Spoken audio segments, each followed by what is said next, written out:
and welcome to Strength Hammer episode 129, coming to you hot and live on. Fight those pythons, Alex. Put it away. There you go. Put it away. There. Whew, Nice. whew.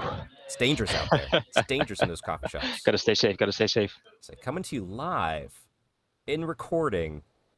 You'll see it the day after, but if you're hearing this, go wish me happy birthday yesterday because I'm recording on Yay! my birthday. Yay! Happy birthday! Thank You know what you. the funny fact 39. is? 39. We met yesterday, and at First time, the yeah. hobby day. Yeah, we met, yes. Sorry. First time in person. We met yesterday. It was wild. Mm-hmm. After almost 15 years of friendship, 10 years, Yeah, something like that. I think it's been, yeah, it's at Yeah, least something like that. 15, yeah. Finally met in person. Yeah, but I knew you you before I knew my wife. Remember that? really? I think so. Wait, I no. was I was 14. So it was 13 years ago. 13 years No, ago. no, okay, then I knew when we met. you. I knew you. Okay, no, never mind. I had the math Okay. back. I thought it was before that. Sorry. It's all good. It's all good. Our friendship's Um, almost as old as my marriage. yeah, That's a better way to that's put it. wild. Okay. That's so Anyway. cool. That's so cool. But yeah, we hung out yesterday. We both were there for like a hobby hangout, and I just mentioned to you, are we still good to record? And usually we record on Thursdays, and you Yep. said, yeah, let's do Let's 9 do it. a.m. And the funny thing is, I look at my calendar, and I think we had it scheduled for tomorrow at 9 Oh, a.m. do we? Yeah, so it wasn't on your birthday, but here I we are. actually it wasn't so much that we both did some travel recently, which sure it's fine, but like I was on the West Coast for 3 days, so I'm thinking that it was more due to the fact that I was worried about being jet lagged. Oh, and Alex is having some connection issues, so he may freeze on occasion. So take your hot pics of him when he's in these fun compromising positions. We'll keep going till he gets back. But yeah, I took a work trip out to San Francisco, first time visiting. It was a whirlwind. I went there, flew out there Monday, took about 13 hours of travel with layovers. Um, Got to have fun, experience a whole lot of that city. It's a beautiful city. I was getting notices of like, hey, watch out for this, watch out for that. I did see homeless folks out there. I mean, I think it's just any city has that, and San Francisco has a few more than usual for sure. But I didn't see anything weird. Um, oh, he'll be back in a second, I'm sure. But yeah, it was a great city, great food, super fun. I love the color. Like all the houses are colored in fun and unique ways. And I say that because I was coming from Pennsylvania, where it's not typically the case. Plus, it's been gray with the gray clouds and the white snow, and and the grass isn't green. So going out there and seeing color was also very nice. But yeah, I hit up the highs and the lows of visiting San Francisco and having a good time. So yeah, Alex, I was just talking about my quick trip.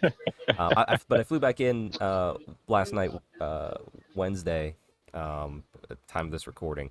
I did stay on East Coast time mostly. I was a little bit tired today, but I think that's more of the travel. But yeah, that was Yeah, it's what, a 3 hour difference? 3 hour difference. So I was going to bed at Yeah, 9 p.m. and waking up at like 4 or 5, just to kind of keep generally on the same sure. routine. That's smart. That's smart. It worked out well. It was a fun little trip. I got some hobby stuff. Go check out my Instagram. I put up some pictures, some stories. I might put up a few more pictures because there's so many pictures Nice. of the city. That's the thing. I haven't even like, because I was traveling a lot last 10 days, even like really 20 days. Yeah, But you've been last 10 days, I have not even posted. Like, I only made one post on all the travel so far. well. It was actually so we you talked. We were at Hobby Day last night, Hmm. and I got home and it was like 12:30. My wife was giving me my birthday gift, which was awesome. Like my favorite thing, like this Oh, this that's well, this cool. isn't it. This She got this to me a few years ago and it's starting to get a Okay, little tired. But in sure. college, I had this shirt and it was just an angry Pikachu. Like he's just like ready to freaking go, and I loved it. It was my favorite shirt, and it's wife's like, you shouldn't be wearing that one in public too much. It got like holes from the cats clawing at me. So she got me this hoodie, which is also kind of wearing down. She got me from the Pokemon Company. It's Angry Pikachu on like a sleeveless like pullover for the gym, and I'm like, Nice. yes. Nice. That's awesome. Um, yeah, but she was giving me that, and I'm sitting there like, I should put out posts from my trip because I have the same thing. I don't know what's going on when I leave. Like if chat groups I'm No. in, it's just dead. I can't keep Yeah. up. Yeah. So I did And a there's so whirlwind of many. posts last night. Yeah, I saw you made like 3 or 4 posts. Yeah, one of That's like ridiculous. the general trip in the city. One was a uh, retro video game store, and the other one was a hobby shop that I went to, which I picked up some stuff we'll talk about in hobby time. Um, yeah, that's yeah, awesome. but it was Fun a good stuff. trip. How? Yeah, yeah, But yeah, you're saying we were at hobby time last night. yeah. I was not expecting. I was so happy that you showed up because I haven't seen you for, I Yeah, guess, 2 weeks. yeah, I came But right from the airport too. yeah, I was like, yes. But also sad because I didn't grab your stuff that I Oh, well, have don't for you. worry. You don't need to get me Yeah, anything. First off, I know, but I liked it. that's fair. um, but yeah, the trips were awesome. So I guess we should mention what I did. I went to Arnold, sadly without you. Yep, couldn't Was make it this year, but very heartbroken. But you were I don't know. greatly missed. You're all smiles in the few things I saw of Yeah, you. no, it was great. It was great. It was still a good time. I wasn't having a bad time in Arnold. Come on. Oh, it's hard to have a bad Uh, time. You did you get to but I just the German place again? Yeah, of course, Great, of course. awesome. Yeah, the Schmitz German Yes, Village. If you are in Columbus, Ohio, please give yourself a service and go check it out. It's Schmitz German Village, one of the best German food I've ever had. yeah, fantastic. It give yourself. There's a wait time, but there's shops nearby, Yeah, so yeah. make So it an actually, evening. Yeah. it was awesome because we actually didn't have the first time I was there that I didn't have a wait time, and it's like fourth time there now. Was because we left right before the Arnold like closed for the day. Oh yeah. So we left like half an hour early, so there was nobody there yet. And then as soon as we sit down, there's a huge line. So Oh we got there nice, just in time. Yeah, nice. That's good. That's a good tip. yeah. But Arnold was great. Arnold was awesome as always. One of my favorite parts of Arnold is probably just being in the atmosphere of it all. Yeah, But I really like doing the challenges. yeah. You Uh, do. You do. and it's like it's so dumb because like you get a free shirt, and honestly, like I threw 2 shirts away yesterday because I have so many shirts, and like in hindsight, I was thinking I probably should have kept it because Well, I you could could have have done kept it as a hobby giveaway shirt. or giveaway. I have so many giveaway shirts too. Actually, Oh, that's fair.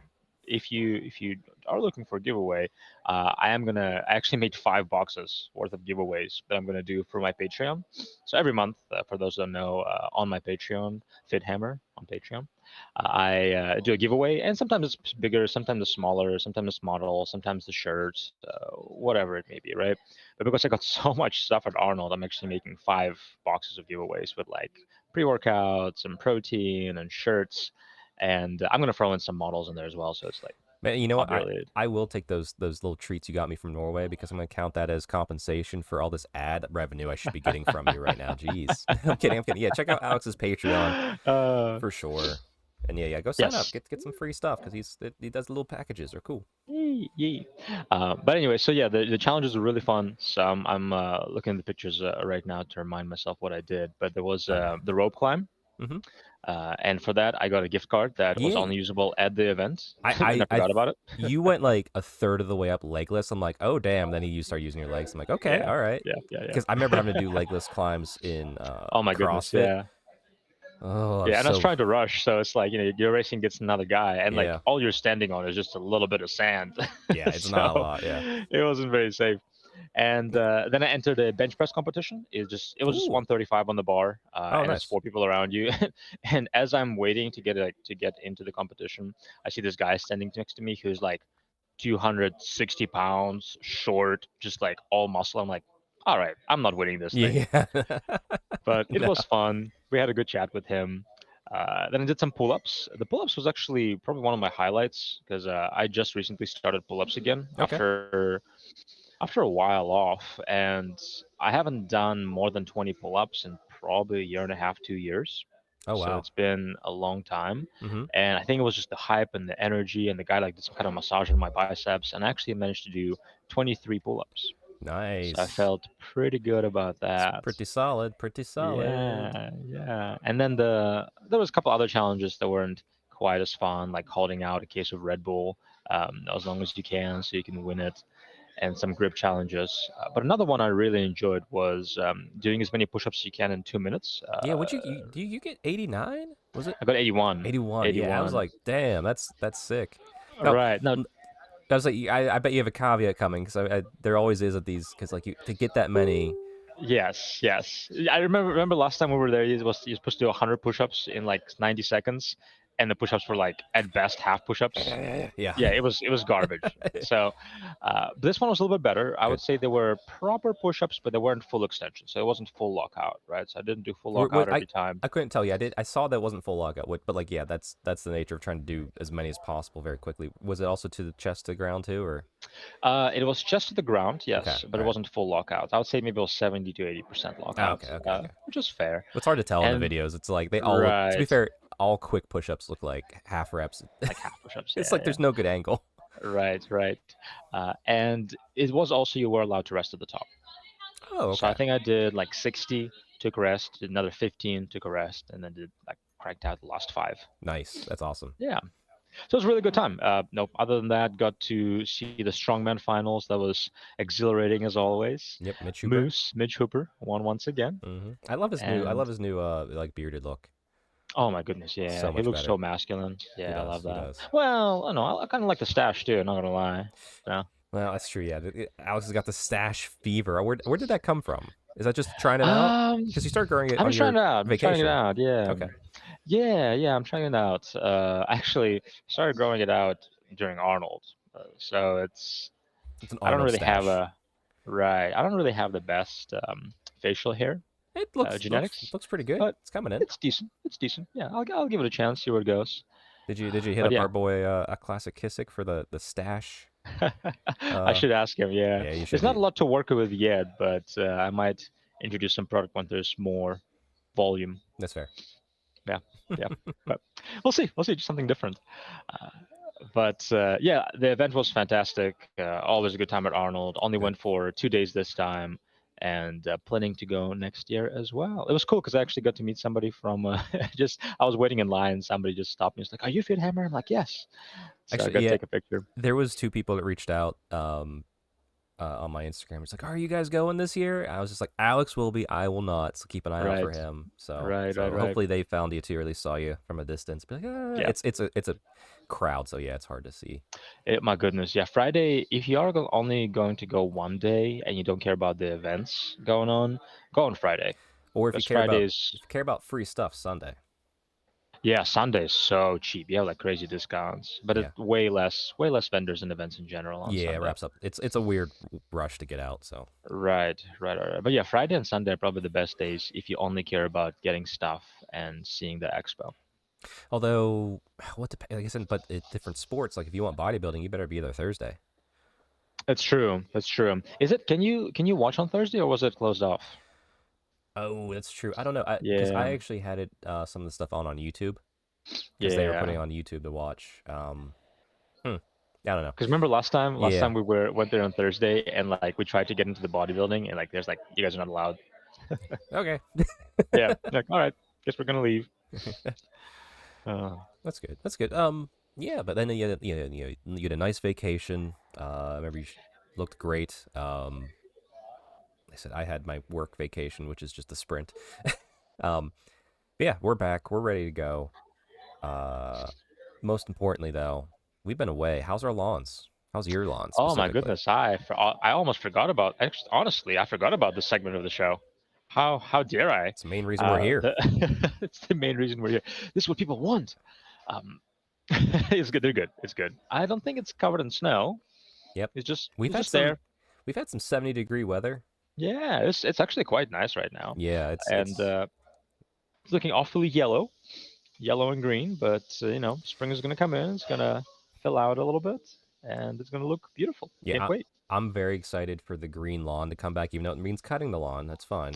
One, that's content, technically somehow, and two, going from all the gray in Pennsylvania, like even the grass, like it's not green yet, to all the Right. color and vibrancy out in the San Francisco. I'm like, I want it now. Oh, that's right. Yeah, that would be a it big contrast for you. it like yeah, like gray Pennsylvania into Gray Plains. I stopped by in Texas and it was kind of gray because it was kind of like wasn't great for my layover. And then I landed and I walked out and it was just like, oh my god, overwhelmed. But anyway, yeah, my lawn's uh, much like yours. It's gray. I can't wait for it to turn on.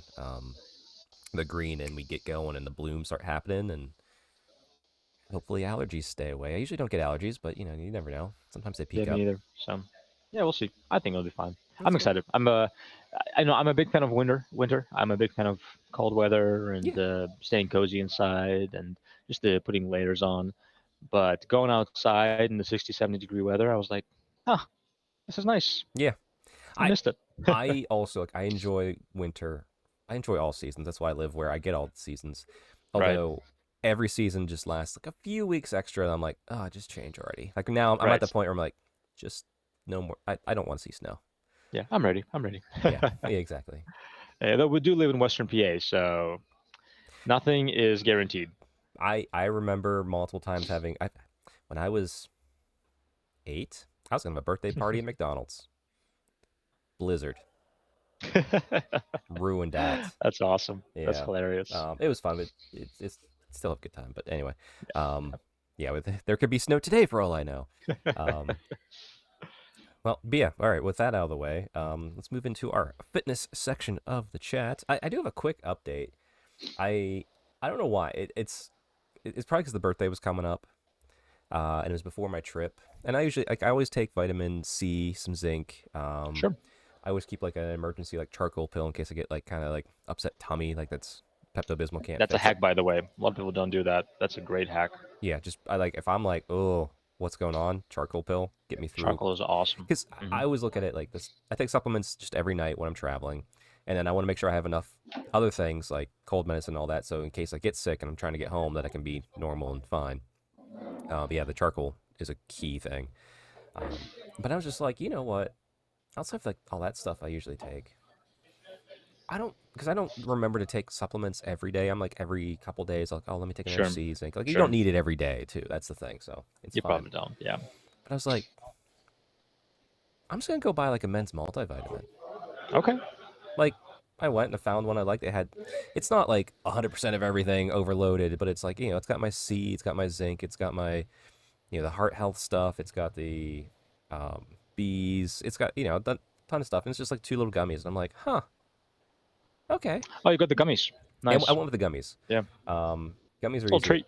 Yeah, exactly. I'm thinking about getting the gummy creatine, but I'm like, Creatine. Yeah. Oh my goodness, it tastes really good actually. yeah, Yeah. because There's a few brands that I really like. it's easy just to Yeah. kind of do that, Yeah. pop it and Problem go. is like cost effectiveness is probably like 3, 4 times less cost Oh, effective. I'm sure. Yeah. But it is tasty and very convenient.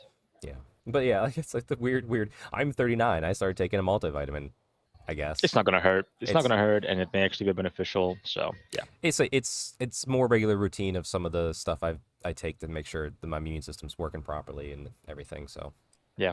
Yeah. Very fair. thankfully, there's no real history in my family of any major things. So And as long as you stay active and fit and get your sleep and good nutrition, you'll be just fine. I'm working on the Did I sleep. just hear you knock on wood? I did. That was awesome. um, uh, but yeah, but today for the fitness, because we're still going through the cut. I won't lie, Alex. I kind of screwed up the cut the past few days. Me too. But anyway, so I was just there's so much good food there. But we want to talk about kind of like the differences and the benefits and maybe the negatives of machine training versus like barbell and Sure. free weight training. We should say, Yeah. because I think you and I are both in different mindsets, and like we've done the opposite as far as our preference. Not, but like Right. what do we see as the ups and downs? What's the surprising thing? Because we've done the opposite. So because lately with the cut, like I said, I've been doing a lot of machine work. I've done very Hmm. little barbell work other than like some home workouts. I haven't squatted since we started the cut. Yeah. Hmm. I did some light RDLs, but not full deadlifts. Like I don't feel weak on them. I'm still working those muscle groups, just mostly through machines.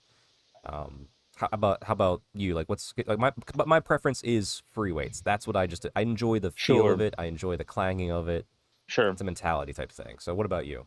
Yeah. Honestly, I think it evolved for me. I used to be a big proponent of doing primarily barbell and dumbbell work. Hmm. like 80-90% of volume should be done for that, and like kind of go in that direction. To now, I think I switched to right about half and half. It's really right about half and half machines and dumbbells, for me personally. So machines, dumbbells, barbells, right? Yeah. And then occasional kettlebell, though I don't use it very often. Yeah, I know. I have my little homemade kettlebell I made like during like lockdown. I'm like, you just sit there. When Yeah, I yeah, use it, yeah, I'm like, yeah. oh, why don't I use you more? It's But there. Yeah. yeah, I mean, honestly, it depends on what you're doing, because like for classic bodybuilding, you probably don't really need kettlebells, but for fun and for more niche exercises, it's really beneficial. yeah. Um, but it's just a dumbbell, but different, right? Right, right, So right. it Yeah, is. But I honestly like 50-50. Now I guess we can jump into the benefits and negatives of both, and then yeah. you can really decide for yourself. Sure, sure. Yeah. So I'm trying. I guess because I think you know a little bit more than me on on the negatives and benefits of some of the stuff. Let me just kind of roll off what I think, Sure, and sure. then we can go a little deeper. So obviously, I think the machines, the benefit is you're stable, you're secure, and it's going to be proper form as long as you follow the little guy on the side.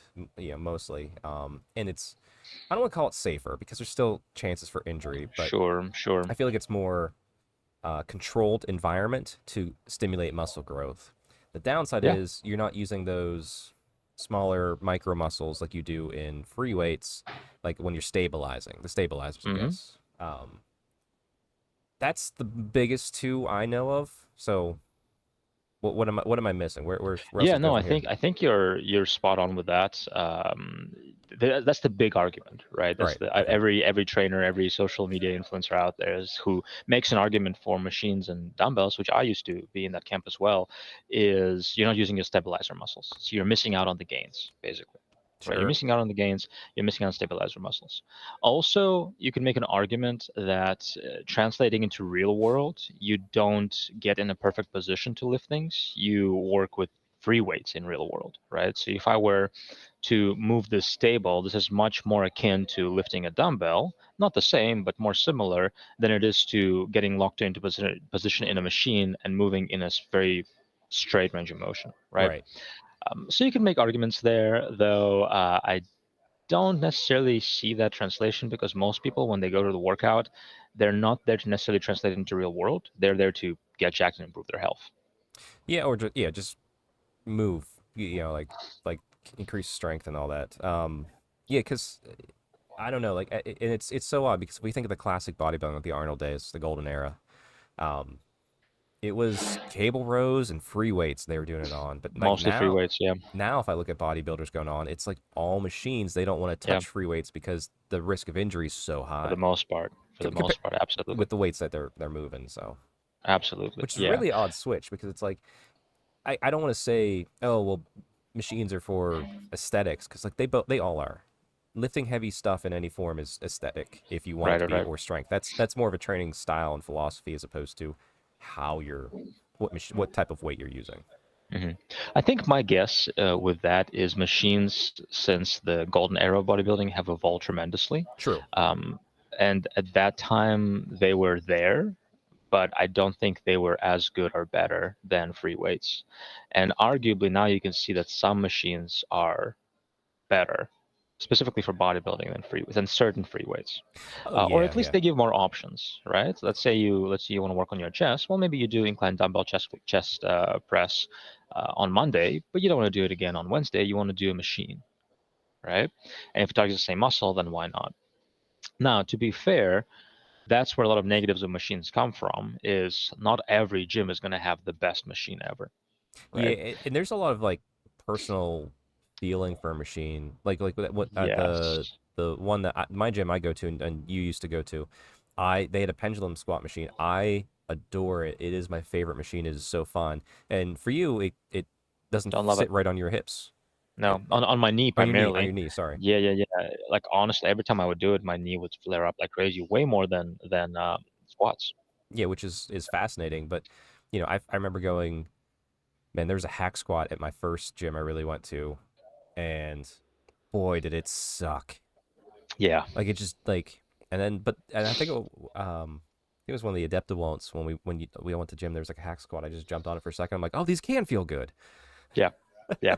So that's the issue with machines is that you have to get a very expensive, more advanced machine to be able to tweak enough that would fit most people, right? Yeah. The reality is most machines probably won't fit every person, right? Because people have longer arms, longer legs, different body composition, different heights, and there's usually enough variation where you could switch the seat, but depending on the machine, it may Eh. be pretty limited. Yeah.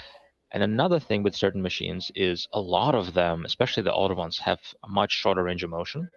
So if you're a person with really good mobility who can get into that deep stretch, and I'm thinking a lot of shoulder machines are that way, where I'll put the seat literally on the highest setting and it still stops, maybe You got 5% yeah. no, above the range of motion where I could go. Yeah. Right. I Or the feel same thing with chest. yeah. Chest is the same thing where I literally will have to like put the seat all the way up and like do a crazy curve my spine all the way or extend Yeah. my spine all the way to be able to actually get that deep stretch. Compared to when you do a dumbbell, you just go as low as you can, Yeah. get a deep stretch, Back up. and then back up. So that's another potential limitation of certain machines. Now, I also have been on machines which felt phenomenal, Yeah, you're like, right? can I take you home? Right. Yeah, I can take you on a date. Shoulder press machine at the gym I go to now is awesome. I love that shoulder press machine. Hmm. But then I'll bring a friend who's been working out for a while and he does that machine. He's like, I just don't feel very good. I prefer a dumbbell shoulder press. Yeah. So keeping that in mind, another win for machines, like actually something you kind of um, fell into naturally, is when you don't have a lot of energy and when you just want to lock in and push some weight and don't want to think about stabilizing, like on a cut when you're in a deficit. Hmm. I prefer doing more machines. Yeah. It's been a blessing because like the energy's just sometimes lower, Yeah, and just knowing it's that I'm normal. just doing okay, I'm doing 5 to 6 machine things. Like okay, that's fine. That's and to be fair, since the setup's so easy, even with my wife, because like the wife's coming with me and we're doing the same machines, we're just obviously different weight. There's been times like if there's not many people in our way, like we get every machine after machine after machine, we get through it in like 45 minutes. Yeah, It's yeah, super quick. yeah. Yeah, so that's another point is if you are limited on time, machines will probably be quicker. Yep. Sorry, God. No, and another thing is, let's say you want to introduce something like drop sets. Mm-hmm. It's going to be quicker on machine because all you do is you take this pin out, put it in, and you're done. Where with If you're doing a barbell, drop set on a squat or a bench, you need two guys with you. right, So right. you know. Yeah, yeah, and then also sometimes it lends itself to better supersets as well. So if I'm Yes. doing, let's say, a cable bicep curl and then a case of cable tricep push down, very easy to do. Mm-hmm. Just I actually did it on Monday. But if I'm doing bicep curls followed by overhead tricep extension, well, that's three dumbbells I'm taking up, and I'm taking up more space with it, and it's not as convenient. So it does lend itself better to certain types of sets as well. Sure. I think with the one negative though, you experience it. I'm experiencing it too, obviously. A lot of the machines that I'm doing, like I just have to keep increasing the rep range because I can't add more weight. Yeah, Like I said, that has happened that before. Yeah. that's more of a intermediate, obviously an advanced lifter. And it depends on the gym you're at too, but all Yes. the machines I hit, there's a very like the bicep curl one. I'm not maxing out on that one. I don't know who will. They have like 200 pounds on it. I'm like, okay, guys. Yep. But the leg extension, I'm like, it's like 280 something, and I'm like, yeah, it's fine. I Yep. guess I'll just do more. Like I need to do like a challenge set superset type thing to really get effectiveness. Not get effectiveness. Like if I just go in there and just do 8 to 10, 3, 4 times, I'll still get the work and the stimulus is happening. But Right. like I want to feel it. That's a very good point. It's funny because that's a very common YouTube video you'll see with the fitness influencers, right? Where they'll go and like see how many machines they can max out at the gym. And oftentimes it's like 70, 80%. Yeah. Because if you go to a commercial gym, it's not like a bodybuilder gym or like more of a heavy lifting gym. The machines they have just don't go that heavy because most people don't go that heavy. Yeah, like if I look at the average people on the machines at my gym, um, very like maybe like one or two Yeah. others are out there maxing it out because the people who want to move heavyweight are in the free weight gym more. just to keep adding weight, keep adding weight. So it's like, Yeah. but then again, I don't see those other people who aren't maxing out even trying the free weights. So it's a really, Sure. Sure. Chuck, what's the solution for that? At least on some machines. I was gonna say steroids. Okay, never mind. It's always a solution. It's That's right. always, oh yeah. It's doing more unilateral work if the machine lends itself to it. Oh, that's So just true. do Yeah, like single leg quad extensions, single leg hamstring curls. Even the bicep curls you probably could do single arm. you could do, yeah, the bicep. Yeah, it's pretty safe with that. Yeah. That's true. So, but the Yeah, problem is good idea. Good idea. time. So then the efficiency, the point of machines being more efficient is now going away because you're just having to spend double the time because you're doing single arm or single leg. Yeah, it's one of those things too. Like I like using the lighter weight unilateral though as a supplemental exercise to free weights as opposed to Sure. being the core. So but that's more of that could just be a mentality of what The I personal have as preference. Yeah. yeah as opposed to Yeah. okay. It really doesn't matter. The range of motion is the same on machines anyway. Yeah, Yeah. So that's good. But also that like could be a hack. you also have to check out the gym that you're going to. And they know what you want to do. Like I prefer free weights. I'm looking forward to getting back to free weights primarily Hmm. is like what I do 90%. But I'm lucky that my gym, while it's a YMCA, has a great free weight section. Yeah. Like although I'm laughing because I'm like, in 6 months of using those dumbbells for chest press, they're gonna be too light and they don't go Yep. higher. Yeah. Oh, yeah. Because you're limited to what, 100 pounds? uh, yeah, I think it was 100. Is it 100 or 120? Oh, it's 100. It's 100. Yeah. Yeah, Yeah. That's the gym I go to. I'm very lucky that they go all the way to 150. Not nice. saying that I'm going to be able to do a whole lot of 150, but You for can try. something like, I can try. At least you have something to work up to. Yeah, but but hey, that's fine. Just like I said, I'll just like if I max out the dumbbells on the version exercise, I'll just try and mix it up, vary it up. Yeah. Um, Yeah. Now, dumbbells are fun. but And but I also guess 100 another is good. I thing, want to let everyone out there. If oh, your gym yeah, goes up to 100 on your dumbbells, it's a it's good free weight plenty. gym. You're fine. That's more than Planet Fitness. So it's a plenty for most people. Another thing we didn't really mention with dumbbells and dumbbell and barbell work is it does kind of soothe your ego a little more, Yeah. right? Because if you can bench press 100 pounds, 100-pound dumbbells, that feels more impressive than you could do 150 on a machine bench press. Because who Yes. cares about machine bench press? But if you're doing it with dumbbells, 100 dumbbells each arm, that's pretty Feels cool. pretty sick. Plus, you could do Or, the drop at the end. Be like, yeah, oh, the I'm a drop at big the man. end, Let's yeah. go. Yeah. Or if you're doing 225, if you're doing 225 on a barbell bench press, I think it's more impressive than doing 250 on a Smith machine bench press. Oh, for sure. Yeah, it Yeah. just looks cooler, right? Yeah. So same thing with squatting. If you squat 315 for reps, it's more impressive than if you squat 350 or like 500 on a leg press. Oh well. Yeah. Yeah. So no, that's if you're about that, if you like feeling good about the weight you lift and you're lifting with the boys maybe or with your gym partners, it does it does something to the ego a little bit if more if you're gonna with a if you're dumbbell gonna and barbell. ego lift on things that matter, like Exactly. standing in the squat rack, bicep curling Oh my the goodness. the bar. Yeah. Yep. Yeah. Mm-hmm. That's what you do. Absolutely. Yeah. Bicycle curl the bar, 45 pounds. That's all I do all day. Let's go. Let's go. Don't do that. No, don't do that at all. Actually, Unless you can do 45s on your side, then you earned it. well, yeah. Actually, I use so my if I'm doing like sometimes like in the during the day, I'm like I want to get an arm pump.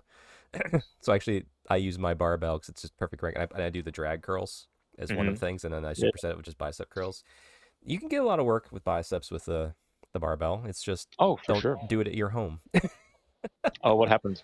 No, just don't take the barbell Oh, at the I see what you mean. gym to I do see what you mean. bicep work.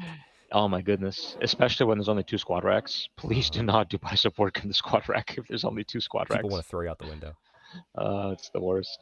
Yeah, I there's saw a guy doing pull-ups in a squat rack because they have like the pull-up attachment, yeah. and I'm like, and there's 5 other pull-up attachments at the gym, and I'm like, all right, I'll wait. There's one guy that does like calisthenic style work, and he keeps doing it in the squat rack. I'm like, there's a whole rogue full rack outside that has half the attachments you're using on it already. Yeah, Please go out yeah. there. We only have I one squat actually, rack, and I want to throw you. you have one proper squat rack. Yeah, That's right. but there's a half squat too, but it's Right, right. So I got to tell you this story before we move on. So last episode we talked about the workout I got with Ben, Callum, and Dave mm-hmm. at a mini wargaming bunker in the gym nearby. I totally forgot about this until you just mentioned this story. Is when we show up to the gym, there was a guy doing some crazy calisthenic work with like almost like a weird stand. Like, he should have had a weird stand attachment, but he didn't. So he literally grabbed, I think, like 15 to 20 pairs of dumbbells, Oh and God. he just stacked them. I think he was stacking them up, and he would jump and hold himself, which was very impressive. Yeah, but you could get like, do they have boxes like for box jumps? I Because you don't know just if use they those. Those did. are easier. Yeah, I think he was trying to like show off, honestly, because it's a balance thing and it looks cool. But No, it doesn't. You look like a dick. there were 30 people in the gym, and he took all the weights that you would use. So he took like everywhere from 50 to like all the way to 15, I think, and it was annoying. Yeah, don't do that. It was annoying. Yeah, don't Yeah, do that. That's yeah. fucking annoying. If you want to show up at like the very first thing in the morning when there's like two people there, or very late at night when there's two people there, and Perfectly record fine. yourself Yeah. doing it, and you need that, good, do it. That's the time to do it. But take time out of your day. Make it inconvenient for you. Don't make it inconvenient for everybody else. Yes. It's well, that's a whole different story, which may be another topic for the gym, but Gym etiquette, yeah, yeah. that's a good one. But there we go. I think Yeah. that's pretty good. Like yeah, I mean there's benefits and negatives to everything. Um, like I said, well, last thing I'll say, barbell work is always going to be good for your core, and if you do it Mm. poorly, it's always going to be bad for your back. I like that. That's a good advice. Yeah, but no, yeah, let us know what you think down below if you have a preference, or if you're like, no, I just do calisthenics because calisthenic people can be jacked to hell and back. It's like, Oh my goodness, yeah, absolutely. it. Especially upper body, just wild. I know. Yeah, yeah, yeah, yeah. Um, Bottom line, just move, just just move, do some just resistance training. just You'll do be it. good. Yeah, Yeah. bands, do it all, have fun. Um, bands on machines and free weights. That's another good topic for later. I love bands. Like, Well, hey, don't save it for next time. There you go. Perfect. I'll make a note of it. Oh, I forgot to start taking. I'm out of practice. I was not taking any notes on the timestamps. The YouTube people are gonna be mad at me. it's okay. It's all right. I'm also trying to work on everybody evening out the volume a little bit more. So Mm. hopefully that works. Let me know if there's any issues. I'm still You want trying me to to do yell that. very loudly? No, don't. Oh, don't because also I forgot to mention we finally hit 700 subscribers. Woo! Oh, let's 700 club. go. We're That's there. awesome. Yeah, 703 right now, so it could drop the blow in a moment. Three Um, people unfollow right now. boom, boom, boom, and then follow back, please, mate. Yeah. Well, yeah, please, please, we need it. Um, Chuck needs it. I really don't. It's fine. It's just more of a goal to have a That's goal. fair. That's fair. I mean, it'll be cool to get to 1,000. I'll be celebrating with you. I think it'd be fun if we can get this to 1,000. Yeah, yeah. Outside of that, though, we have one more important topic. I'm sure it's gonna be very light. How's your hobby? Well, You've been traveling, actually, so I've been oh, traveling, but I did manage to build 40 clan rats yesterday. you got 40 done yesterday? I got 40 done, What? and I cleaned the sprues, cleaned the mold lies, and everything. I was actually very surprised. That's amazing. Yeah, because it's. I left before you, I think. Club night last night. A Yeah, little shortly a before, little yeah. bit. Yeah, But yeah, you were cranking away on those. I didn't realize you got yeah, 40 done. That's amazing. yeah. I was pretty happy. It was, Brad, our mutual friend, was like, "Alex, you want to get a game in?" I'm like, "No, I'm on a mission. I'm building these rats." I built them. It was good. Nice. That's awesome. I forgot to mention. I'll mention this here. I think I did. I commissioned a local friend, club member, and Hmm. painter Evil Bob to paint my 1,000 points of Votan. Um, so that's getting done there because it's man, I want that army, but I just lost all drive to paint it. That's Especially with fair. a I stack don't of blame high you. elves next to me. I And then don't we're gonna blame do you. a little bit of trade. I'll owe him money, obviously, but I'm gonna build Elizabeth army that's for one of his other commissions to help him get ahead. So, and he'll use some of that to reduce costs and all that. So it'll work out just fine. It's So a good idea. Yeah, I like it. yeah, and then I gotta organize my hobby time because I have a lot, but I don't know exactly what it is. But I'll talk about that over with Neil tonight when we're You recording. do have a lot. You do have a lot. It's gonna get done very quickly. It's all high elves. You're gonna enjoy it. Yeah, it's just a joy. I honestly too like I don't need to rush. Like There's no rush. I'm just gonna buy high elf stuff. So it's technically one project I'm working on, and unless they're just like, hey, here's Malarian or Tyrion and the Sigmar, or some new Daughters of Cain thing, there's nothing I want to buy in Sigmar right now. Yeah, and there's no like tournaments or big events coming up you're trying to prep for. So No, I yeah, mean just there's enjoy. I'm going to one in April, but for Sigmar just because it's local. But I'm playing Daughters of Cain. I'm probably gonna go 0-5. Let's be honest. You It's, can win one game. You can win one game. I believe in you. we'll see. Are Alex? You heard it here first. Alex is gonna challenge me at this event and forfeit, so I get one game. Yep. uh, Actually, this weekend there's a local club day, so I might get some Sigmar out there oh yeah, just yeah, to get it in. Um, could be fun. yeah, but but yeah, anything other than the 40 clan rats? I mean, that's impressive. I don't want to diminish that, but anything else? Anything other than building 40 models in one day? I mean, other Yeah, than I mean, that, it's amazing. got back to reading after the vacation. Got back to reading Godric and Felix, the Skaven Nice, Slayer. Honestly, that's the main reason. The clan rats I'm building, all the Skaven I'm going to be building, is most likely going to go into the old world Skaven force. nice. So the reading Skaven Slayer got me really excited. Got my ratty juices flowing into Did my you dark Skaveny heart. did you ever read the Thankful series, by the way? No, the end times one. No, well, no, it's not End Times. So eventually they do. There's some offshoot books Oh, from okay, Gotrek and Felix because Thankful was brought in for Gotrek. okay, Um, I would suggest looking at a time frame because there's two. There's Ulrika the Vampire. She has a trilogy, which you're gonna love her okay, as a character. And then there's Thankful, obviously, and Bone Ripper.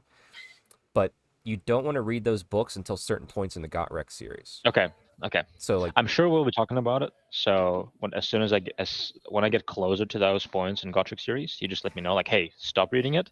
Buy those books. yeah, I'm trying to think of the Thankful one specifically when that would happen. I know in the Ulrika one, I'm like, yeah, you can go read it now. Okay. Um, but okay, yeah, we'll do book We, club we have later. plenty of time. We Yeah, have plenty of yeah. time. All right. With that, Alex, I'll bid you adieu. I'm gonna go celebrate my birthday by working because Fair enough. yeah, I have to. Yeah. Um, Eat but some cake. I will have cake tonight. There will be cake Good. tonight. Good. Um, yeah. All right. Well, we'll see you next week, Alex. Very good. See you Bye. guys. And we are back. I'm back, but we've had the Neil's here. Oh my God! Thank you, Neil. Happy birthday, Chuck. Yay! It's still my birthday, which means everyone knows we're recording on the same day. Woo woo! It means we're organized. I love it. I love it. Thank you, Neil. That's a perfect Mhm. background. Your backgrounds.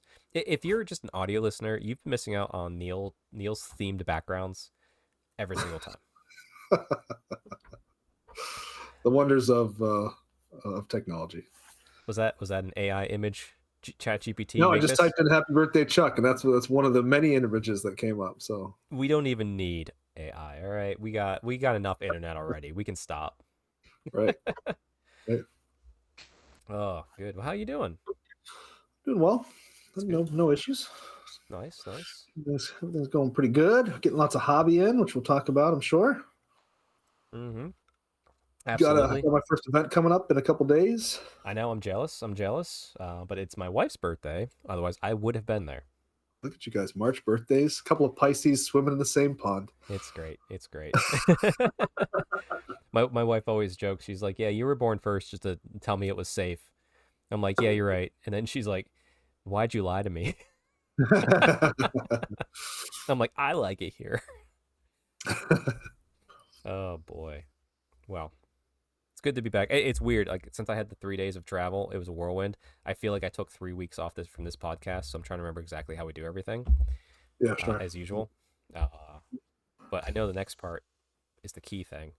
Uh-huh. How's your lawn? Looking good. You know what? The best part of my lawn right now is um, there's a whole lot less dog shit that once was on. I tried to get my kids to go scoop it the other day. They wouldn't do it, and I knew that if they would, they wouldn't do a very good job anyway. So I Yeah. went out there and just shoveled shit for about a half an hour, and it's a lot of winter shit that was on that lawn.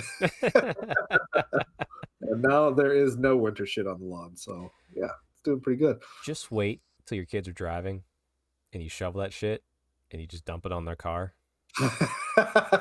when you've asked them to do it 6 times and they haven't. That's right. Yeah, right at the air intake. You know. Mm, man, you're solid parenting.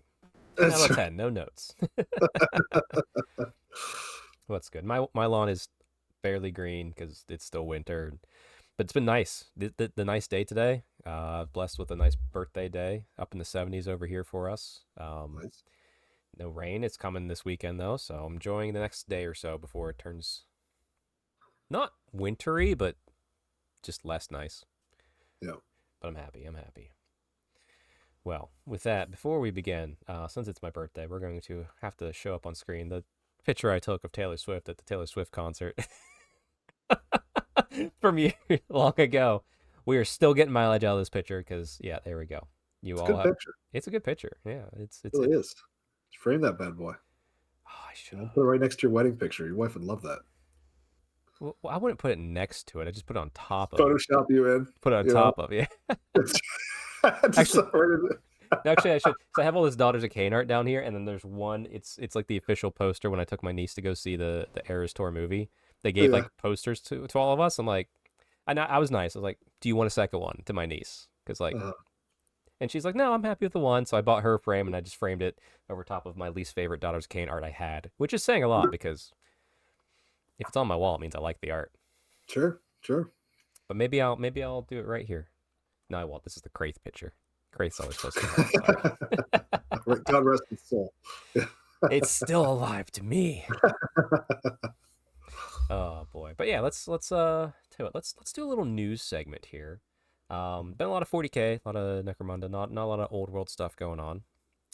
Boom, boom, boom. Let's bring it up. So I have it on screen. I told you, no, you don't need to see it because it's been on Facebook and Reddit. It's very likely and potentially fake. I'm pretty sure it is, honestly. But it was just an intriguing thought. Someone said, "Oh, it's the leaked Cities of Sigmar, glossary, the section at the beginning that tells you what's everything in the book. Is that glossary? Yeah. No. Yeah. All right. Contents. Anyway, where it lists out the war scrolls of what's in the book. I said, this is a potato image. And if I scroll in a little bit here, so then this isn't like too real, but like there's some new stuff in there, some new name things. It's like, oh, that's kind of interesting. Cool. There's Deep Possessed, Throng King, Wardens, Drake Gun. There's some Deep Possessed stuff. Not a lot. Which is like, okay, so they're cutting more of that. I'm actually surprised there's Deep Possessed in there, but there's also no mention of any Dark Elves. Ooh. So if this is real, that means the Dark Elves are getting cut. I'll come back to us here real quick while we... It's time. Bring them back to the old world, baby. That's, you know what? You're exactly it. Because would it hurt because this would be the second Cities of Sigmar army I have had built and painted that got killed, and I have to move half of it back to old world? Because I do living cities, so half my army is wood elves. That proxy is dark elves. I'm not upset, and it's not like I wasn't like aware that this could happen eventually, but I'm more excited for the fact that by them possibly doing this, if that is there's any validity to that image, that means all the Dark Elf stuff will be out of the old line. Dark Elf stuff will be out of Age of Sigmar, except for Witch Elves and Doomfire Warlocks. Right? Yeah. And Sisters of Slaughter, but that's a dual kit. That makes sense. So, which means it's time for a new Witch Elf kit. I honestly, yes. It's time to cut those, what would they call Doomfire Warlocks. Get them out of here. You can send them back to the old world if you want, because it's a dual kit. And then get those Witch Elves back into the old world. Yeah, and just do a new version of Witch Elves that's Age of Sigmar up to the 11th, because I will buy a bunch of them for sure. Sure. Doomfires, it would hurt. Over the last 2 editions, I've started to love Doomfires just because they're so niche and fun. But I don't disagree with you, I think. And being a dual kit, it's, yeah. Or you just resculpt it into something more interesting and make it instead of whatever it is now. Like, hey, we're doing like a guy with a sword that somehow like doesn't look like he's doing magic, right? You know? I don't think we even need a magic cavalry unit per se. Yeah. Like, I don't know. They're not really... I guess they're interesting, but anyway, I'm with you. Like, I'm okay with this if it says these legacy armies are now fully supported going forward. Yeah. And yeah, like I said, I wouldn't mind an updated Witch Elf kit. I just want... I hope Games Workshop realizes that if you make a new Witch Elf kit, guess what? People are going to buy it for Old World. Yeah. You're not going to stop us from ever mixing Age of Sigmar and Old World kits. Yeah. Deal with Honestly, it. Just deal with it. Just make money and stop playing around. if you can afford it, yeah. Yeah, if you can afford it. That's Yeah. well, we almost did that topic. Yeah. That's fair. But well, I guess we're sort of doing that topic in a weird way. But that's the news. And I'm not excited about stuff being cut from an army, but I'm excited at the potential of Dark Elves hitting in full force back to the old world because they need to be there. Mm-hmm. They all do, but I'm an elf player, so I'm biased. Yeah. All right. Well, news out of the way. And there's like I don't know if there's any other news. There's a 40k balance update. I don't really care. Sure. There was one if you're interested. Go see it. I have no idea what's in it. Shoot the guns. Shoot the guns, save on threes, move on. That's it. All right, let's talk about some hobby time now. Because Neil, my goodness, look at Eltharion. Yeah, he turned out pretty nice. I'm pretty happy with him. You should be. I have to say, I was talking to Alex last night at the club day about the pictures you put up on here, and your paint scheme looks really good on the classic models. Like that light blue, I wasn't sure. I was like, I wonder how it's gonna translate. 'Cause it looks good on 3D prints. Perfect. I love it. Yeah. It and so Everest is a light blue majority on their flag, right on their banner. So that's one of the reasons for that. So I'm not sure if the light blue matches 1-to-1, but it's is what it is. So it's because it's not your deep like Lothern blue. Yeah. Lothern. I don't know how to pronounce it, but it is it's just a little bit different. So the hard part with that is making sure that you don't overdo it with that blue, because it's very hard to pull out, because it's such a bright color. Yeah. It's very hard to shade it correctly. You need a lot of different colors, I feel like, right?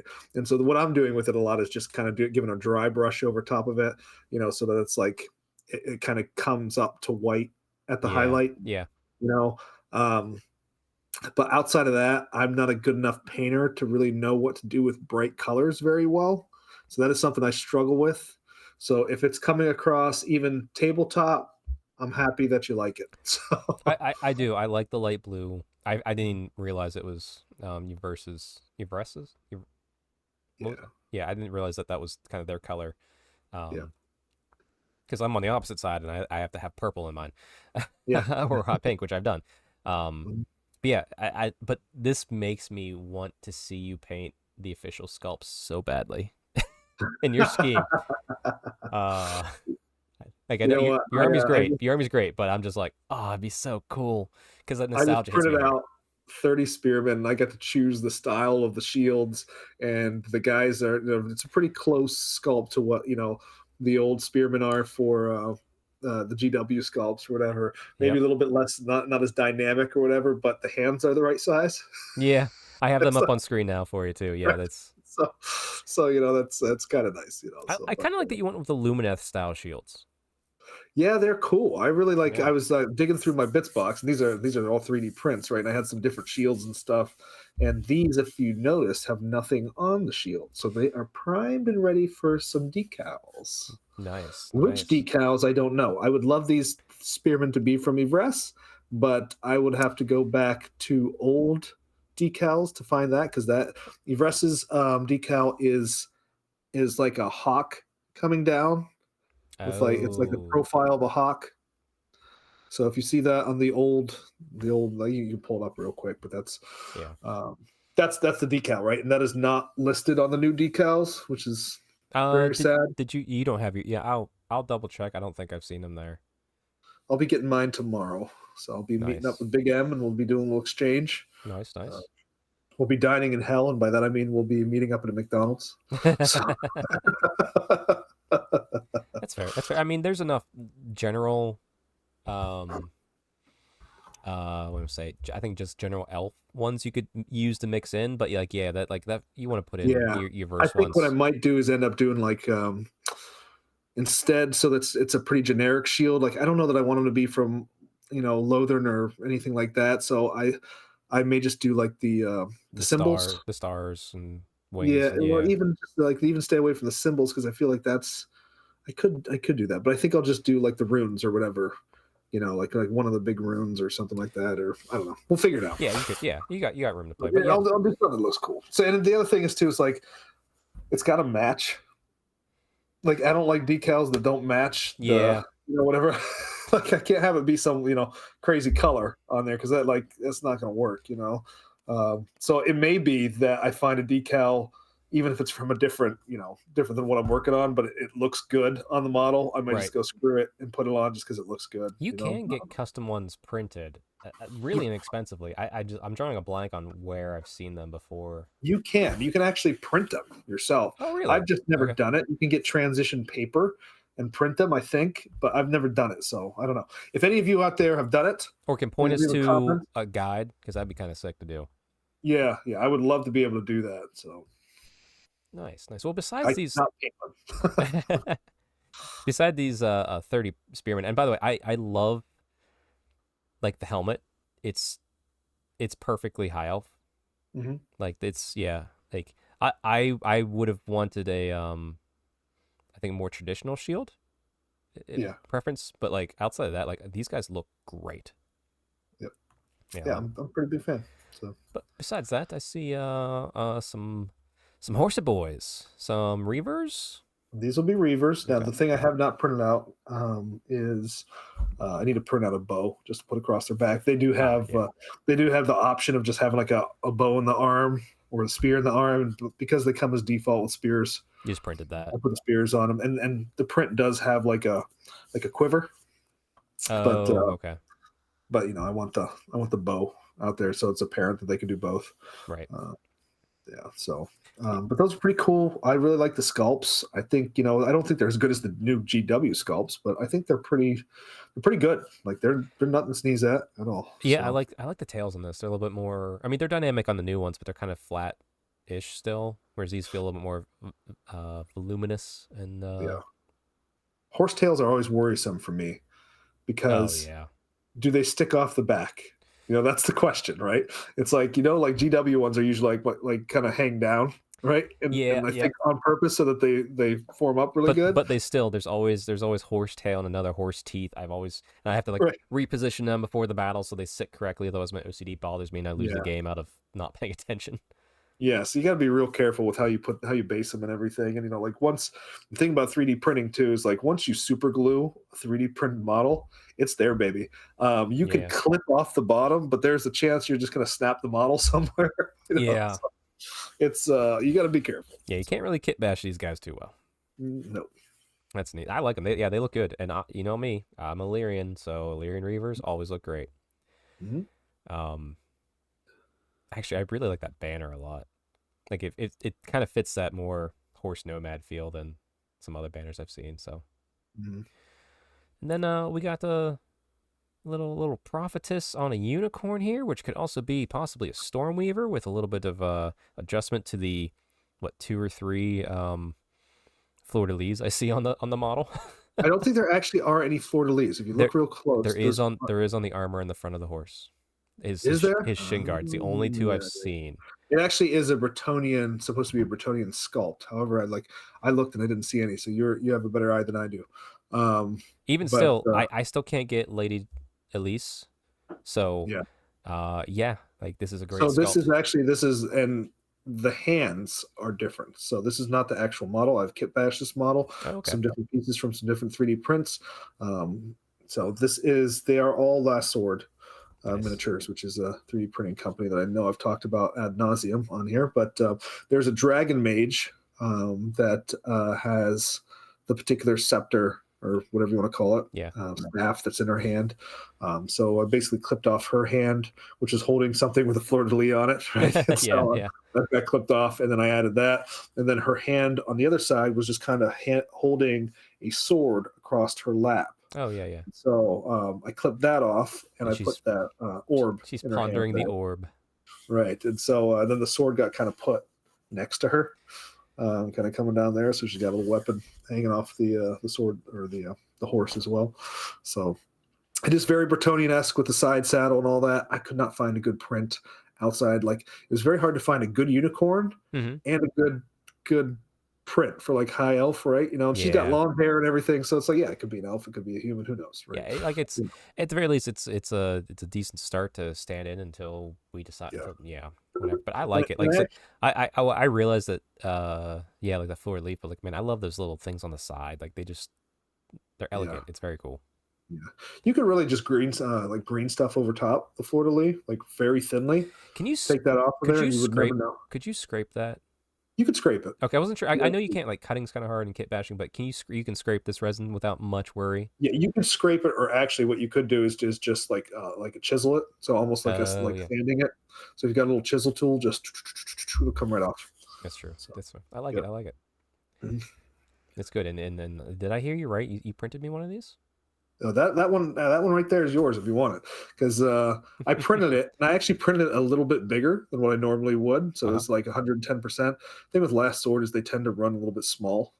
They're like maybe like old GW, like it's like true Yeah. 28 millimeter is what Last Sword is, and so like I like a little bit more of a heroic scale, right? Right. And just seeing it next to some of the other models that I printed, she was looking just a little too short, and I'm Ah, like, gotcha. I think I need to go up higher than that. So, and like I like a big unicorn as well. Yeah. So like I want it to stand out amongst the other horses and everything. So plus it's on a 40x60. That's a big base. That's a big base, yeah. So if I don't know, you can get it, you can take a look at it. It can be a nice Let's stand in there for a while. But if you ever actually want it bigger, you let me know. actually to So be fair, what I love, like the more I've looked at the model, I'm just like I might just use this as my Lady Elise. Um More so than the Stormweaver, just because I wanted one for so long and I want to paint something as nice as this. So yeah, she's probably gonna end up being that, honestly. okay. And So if you want, I could probably print you one that's got like doesn't have any of the extra shit that I kit bashed on it. no, So I like the extra stuff you get bashed on. It's pretty sick. okay. The only thing is the hand underneath the orb is Yeah. just a little bit big for Oh, her, but like no one's gonna she's holding notice. it like the orb on top, so you can't really see it. So No one's I gonna don't worry notice about it. that. So exactly. Perfect. Well, that's a good amount of hobby, and we're gonna come back to some of this stuff here as we go too. So everyone, keep in Mhm. mind these nice little 3D prints for tonight's topic. Yeah. But before we do that, I did some hobby too, despite all the travel. So I got in. I should have shared these with you so you could see them. I apologize. You have to just trust me. Um, Mhm. so I received my Warhammer Plus, quote unquote, free models for the year, and I grabbed the Cities of Sigmar guys. Was it the general guy with his little adjunct apothecary dude? And I was sitting there. I was building it. I'm like, I don't need these for my Cities of Sigmar army. I have this already. Like, I'm like, well, what do I do with them? And I was like, oh, I'll kit bash them and like do something like that. And as I was getting stuff out the kit bash, I was like, wait a second, my friend Mark just got a fully, like he had a commission, but just finished fully painted Nuln army, and this guy's got lots of guns. And the other thing I know about Mark is he enjoys his fine beverages, his fine adult beverages. Mhm. So I kit bashed things. I put them on square bases, kit bashed in some old Empire stuff, here and there. Not a ton, but just enough, and like kind of removed anything that was very like Age of Sigmar, which there wasn't enough. So now it looks like it's Mark as himself with all the guns leading his known army with the back banner on because he's too busy with his guns to wave the banner. And next to him is his servant, who is always mixing him the finest old fashions in the realm with his little table shelf. There it is. Yeah, so I kit bashed it up, felt good. Bobby from the club who commissioned or painted the army for the commission, I gave these to him. I'm like, hey, and I even told Mark, I'm like, I showed him like, here, I kit bash these for you. This is what they represent. I even put a dog at the base because Mark has a wonderful dog. And I was like, by the way, I gave him the Bobby to paint, so he's just like, that's fine, I'll pay him to paint him. I'm like, okay. I was like, sorry, I just caused more work and more money to be exchanged without asking. But I went from going, man, I don't really know what to do with these two. I have a great idea and I get to kit bash, and then I loved it. And to this day, I still have only kept a single of the Warhammer Plus models that I've gotten from being a Warhammer Plus subscriber. And it was the vampire lady because I kit patched it to be a Drukari leader in my Drukari army in 40k. Nice. Yeah. Not that these sculpts like I like them, but man, I don't know what it is. Every time I get them, I'm just like, man, I know someone who needs this more than I do because it's so cool, and I wouldn't use it. So Yeah. I keep. I only have the one. I have the orc, and he's together. And my son built him. I didn't even build him, and I've not put him on anything. He's not even primed yet. He's just kind of hanging out. So There you go. somebody needs him more than I do. You let me know. I don't know. I think you're good just to hang on to him for a little bit longer. Mhm. Well, next up was a Christmas gift from clubmate Tom, which was the Swole Bulbasaur. Which was fun because I get to mix paint, play around with it. He uses filament printers, so it wasn't like it's super sharp on detail, but it was still fun to work with and kind of just paint it up and have a good time. I used some reference photos I found online. My son, I showed my son a picture of this, and he said that's Buffasaur. Buffasaur. Okay, I thought it was Bulbasaur. Buffasaur is good too. Bulbasaur. Bulbasaur. But yeah, it was a great gift. I always wanted this sculpt. I'm super happy I got it. It was fun to paint up. And now it's sitting on one of my shelves upstairs. And even my wife's like, that's great. I love it. Almost done with the hobby, I promise. Next up, I'm not sure if everybody remembers, but I did a bits exchange with the one and only Martin Orlando. Mhm. Traded him my unpainted Avatar of Cain for what I thought was going to be just 4 white lines. No, he sent me everything he had from High Elf Chariots on sprue, really, and then like a few extra pieces he had just recently clipped off. So not only do I have 4 white lions, I think I have a Tyrannok Chariot in here, if not 2 Tyrannok Chariots. Wow, nice. Yeah, so thank you, Martin, for going above and beyond.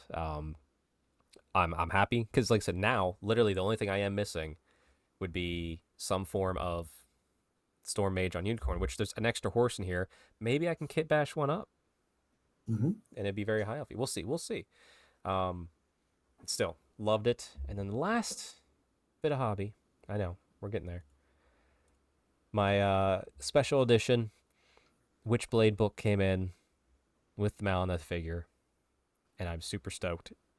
It's a beautiful book. I almost hate that I have to open and read it because it's like one of those like, collector pieces. Comes in like the wrapping in the box, and it's all numbered, and it's signed by the author.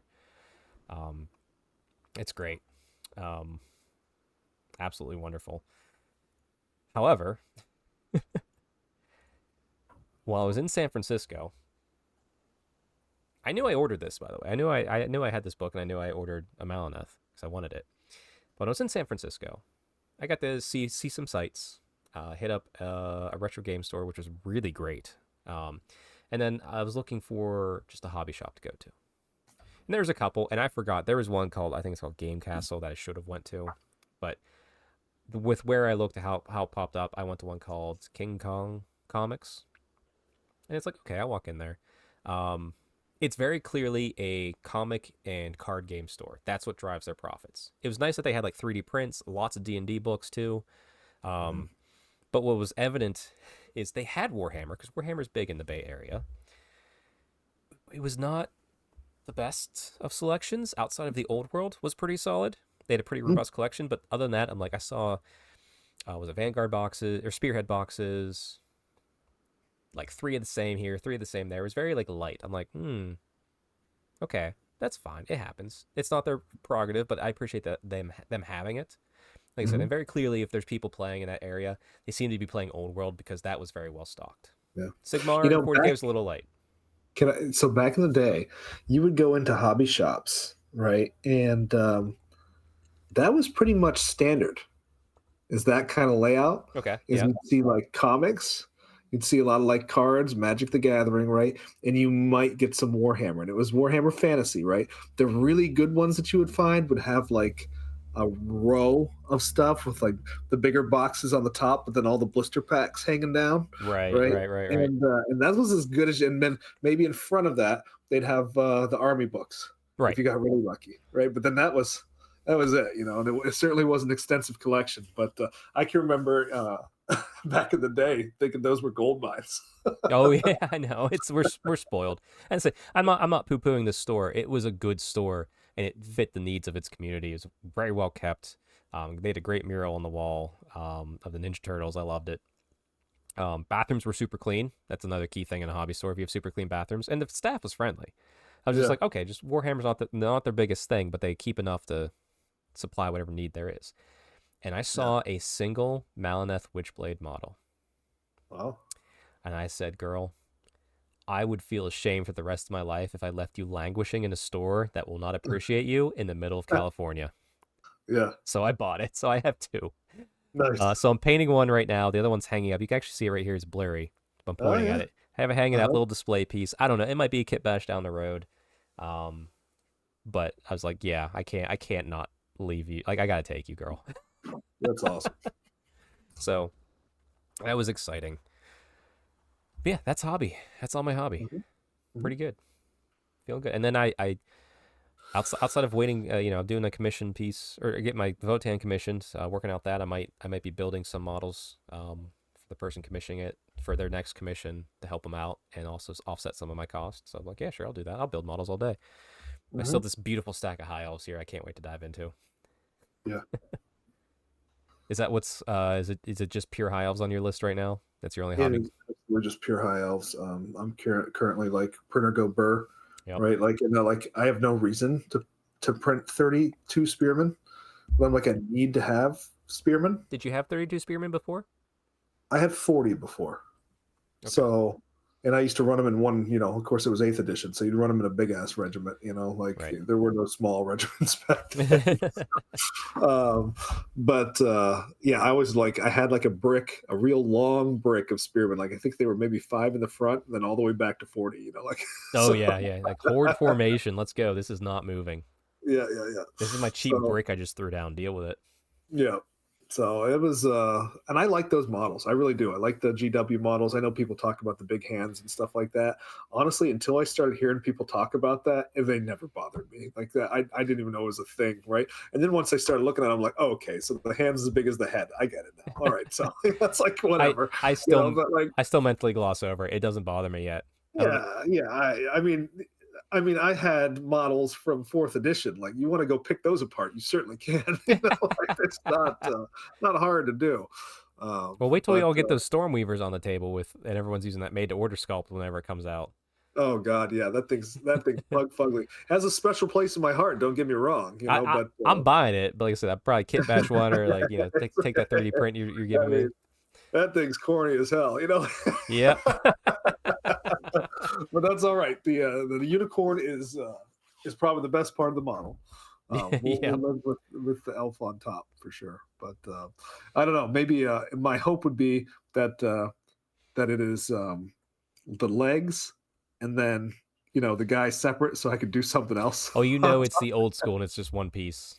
Oh, well, yeah, you're right. It just sits right down on the guy, 100%. Yeah, you're right. Well, if you could go to never mind. I won't even say it. It was a kit bashing idea, but that's not the topic. Because your printer's going burr right now, which is the topic. Right. Not just your printer. 3D printing is its own hobby. I have friends who 3D print for wargaming and tabletop stuff like you.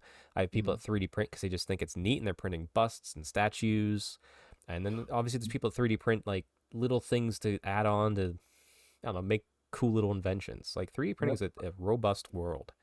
I've been seeing people who they use filament printers and they've printed a little Shrek, and you put your tube of toothpaste into Shrek and then you squeeze your toothpaste and it comes out his ass.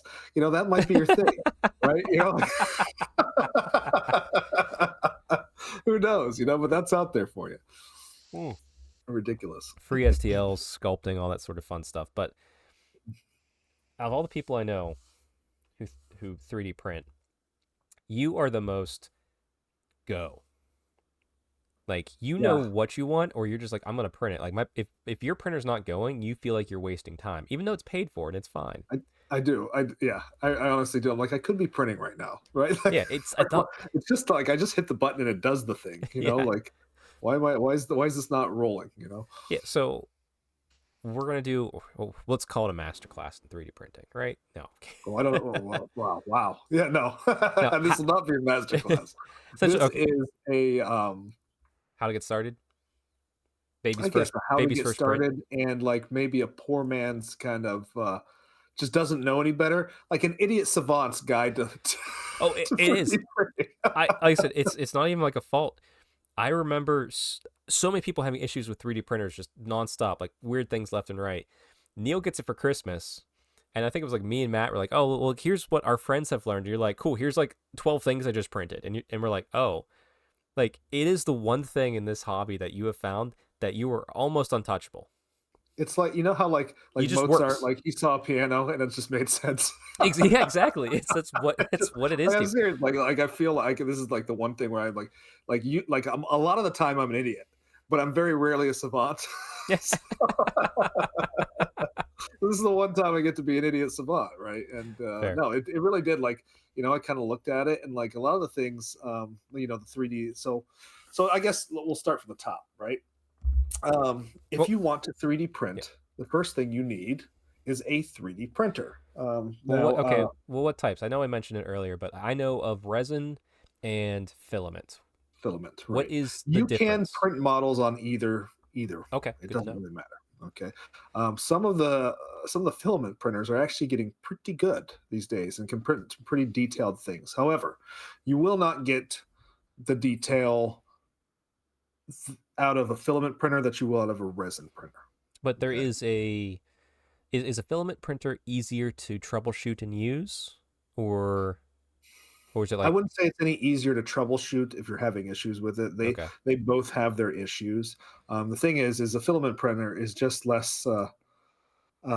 There's less you have to worry about it in terms of like toxicity of the materials that you're working with. Okay, sure. So like Right. especially if you have a young kid that wants to get into this, that's probably Right. more cost effective too, I imagine, Yeah. Yeah. for general Absolutely. ones. Okay. Yeah. And then like if you're trying to 3D print like things outside of miniatures, I'm not sure that I would recommend a resin printer for anything except for like miniature printing. And if you're listening to us, you're probably just concerned with miniature printing. But if you were like trying to print a big helmet or something, you don't want to do that on a resin printer. You want to do that A filament. on a filament printer. And even things Terrain like is terrain yeah. and things like that for wargaming, a filament printer is really what you need, 100%. So Nice. Okay, so big stuff, grand stuff, filament printing is the way to yeah. go. Mm-hmm. Okay, well, resin printing then. Mm-hmm. So I guess how do you do it? So, or I guess what's the next step? How did you find your resin printer that you want to go with? Like where do you even begin to buy these? Where do you like? So there's different companies. There's and they're various. And all you have to do is really Google 3D, resin 3D printer, and a bajillion of these will go on. I'm not being paid by any of these companies. Okay, so um, the one that I utilize is Elegoo, right? And Mhm. Elegoo, I don't even know where it's out of. They have, I Some think it's Chinese company okay. that sells it originates from, but there's the U.S. Wait, distributors or Elegoo whatever. or Elgato?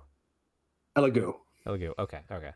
I think it is. I don't know, but so there's Elegoo, there's Anycubic, and then there like those are probably the two like cheapest I would say Okay. and easily obtained for consumers, especially newer ones. And then there's a bunch others. They range in prices from $100 to 1,500, probably more than that if you're getting it like more industrial. Okay, Yeah. but I know a good buddy of mine. He's 3D printed in the past. Started with a fairly cheap one, and now he like when he does the hobby, he's like when he paints exceptionally well. When he 3D prints, he wants to 3D print exceptionally well, and he will not settle for anything Oh, less. Right? I know. I know. I So, gave him the. I know who we're talking about. I gave mhm. him the filament to print me Galmaraz, and it uh, keeps failing, and he's yeah, so frustrated by it. I'm like, one, I'm not in a rush. Two, like I don't. You can just yeah, this matter. Like, and he's yeah. like, no. Yeah. And actually, that's who you're thinking about is my friend Carl. Yeah. And there's another one, Mike. And Mike has a printer that is more expensive than both of ours.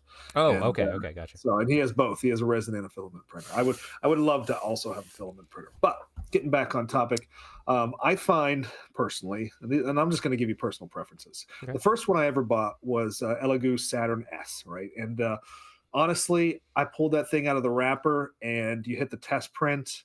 You pour the resin in. There is a program you have to put on your computer, and that is slicer software. So there's one called Chitubox, Chitubox, and I've looked at a couple different like slicing softwares. To me, Chitubox is the most user friendly, especially for like a new person. It was very easy to understand. Okay. You get the STL file. What an STL file is, just basically a file that has a 3D object rendering and that this program can read. Right? And this is the object you wish to print. Right. So you go into the program, you select a lot of, like, they're newer. It's almost like printing software that you'd have for a regular printer, right? You go in there, you select your printer, right? And then it puts out like a display of the plate that where the prints will build up. Right. 'Cause we didn't really mention too that there's different sizes to these plates. Yes. So you can print more in a bigger plate. You can, but it's like sometimes you'll pay like so much more for like an extra 2 half an inch. inches. Oh, And yeah. it's like, did I really get much more here? I don't know. Like, I certainly like having a bigger plate. The newest printer I have has a much bigger plate than my first one, and so it's nice, right? Yeah. But There's a sweet spot. yeah, right. Wait, what are you doing? Like you print 25 models on one plate and you print 28 on another. Like it's Yeah. I mean, you're just like, and you're doing 10 and 10 and 10 anyway, because it's not. Yeah, you're not saving a ton of time, but it's there, right? And it makes you feel better too, especially when you're not like pushing the edges of your plate when you're actually printing this kind of stuff. So, but so when you go in this program, you kind of take the resin that you get. Personally, I think like there's a lot of different resins out there. There's resins that are like, know that. Wow. Okay. there's a lot of different types of resins. Not even just a lot of different types of resins, a lot of different companies that sell resins as well. There are some that are just like, there's one that's like just specifically for miniatures, right? And like that's what they want you to print with this stuff. And that's the marketing, right? It's just like, we are like, this resin is just, the best for printing miniatures, right? And Mike Keel my buddy Mike swears by it, right? Well, I mean, he's been on the show. We could, yeah, we can, yeah. Right. So I've got an Elegoo printer. I could use any of these resins from any of these companies on this printer, right? As long as I have the settings correct in the printer. And you can go online and you can say, what do my printer settings need to be for this resin? You find it real quick, you pop it in the program, away you go. But to me, if I got an Elegoo printer, I'm going to use Elegoo resin because it's probably been tested with that, right? So fair. That's fair. I like that. Yeah. Easy, right? Now there are. So with different types of resins, I'm sure as you've seen, everybody's seen brittle resin miniatures. Yes. Right? You drop it and it explodes. And you're like, this sucks. Yeah, I had one. I was cleaning my computer desk upstairs, and I have a D&D figure that I painted, and I dropped it on carpet, and it broke in 4 pieces. I had to find a new sword because I lost a sword, which was fine. Like, I have plenty of swords to kit bash on, but I was like, well, you'll step on it eventually. Oh, eventually, yeah, it's gonna hurt like hell, but when you're not wearing socks, it'll go straight through your foot. Yeah. Yep. To be honest, after when I only knew of brittle, was like I've not gone into 3D printing. I'm like, I know I'd like it, but I was like, I don't want to have to babysit my models like that. That felt awful. However, I think what you're about to get into. So this is kind of my, my journey through 3D printing is I was using all different types of, like, I was just so like, I want the gray one, or I want the, whatever, Yeah, there's different colors. Okay, it's Elegoo, it's gray, it has to be cleaned in isopropyl alcohol, not water. So that's the one I'll pick, right? But I wasn't paying too much attention to the type, right? So there is a style of resin called ABS-like. All right, and that is a softer, more pliable resin. If you have your busts handy, yep, I do. Yeah, go ahead and grab one of those. All right. Now, so hold that up, and just take the very top of it, one of the horns, and move it a little bit. Look at that. Right, and it's not going anywhere. The model is printed exceptionally, and it's got a little bit of give to it. Right, and if you drop that thing, you hit it hard enough, it'll break just like anything. Oh, yeah. You throw a DW plastic miniature hard enough, it's going to break, right? Yeah. But this resin is perfect for miniatures, right? I am floored One, this is from Bust Workshop. Go check them out. I bought Bust off them. They're great. One, the sculpt is fantastic, but secondly, the detail that the printer did is fantastic. For being I don't feel like I'm going to break this by looking at it, obviously, and I love it. So yeah, so ABS. I only print with ABS like resin now.